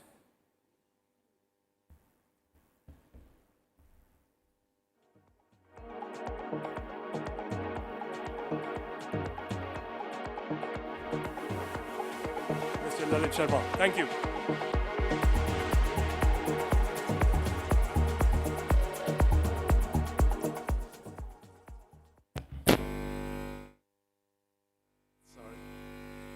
Namaskaram, Bengaluru. Thank you.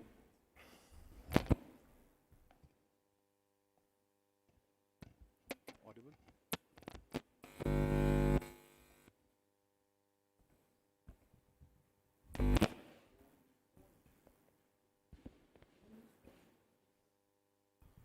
Namaskaram, Bengaluru. Thank you very much, all our respected panelists, distinguished guests, and the colleagues. It is a great show, and I would like to express and extend my sincere gratitudes to the organizing committee and all of you for joining us at this grand and gala event today. A special thanks to Mr. Bhuvnesh Khanna. Thank you very much, sir. All our panelists for sharing valuable insights. Finally, I wish to acknowledge the hospitality extended by Mr. Elton Hurtis and the grand team of Grand Sheraton Bengaluru Whitefield. Thank you once again for your time and continuous patronage. We wish you continued success and a pleasant evening ahead. Thank you very much once again.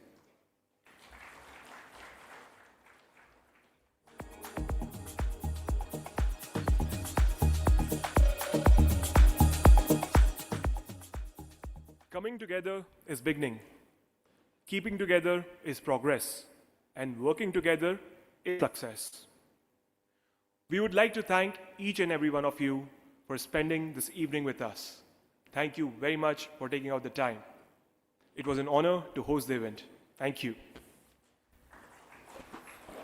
Thank you again. Would like to inform that the cocktail dinner is served outside, so please accompany us and please take time to visit our panels as well, display panels where all our innovations are also present, and we'll be hoping to see you very soon. Thank you so much again. Thank you.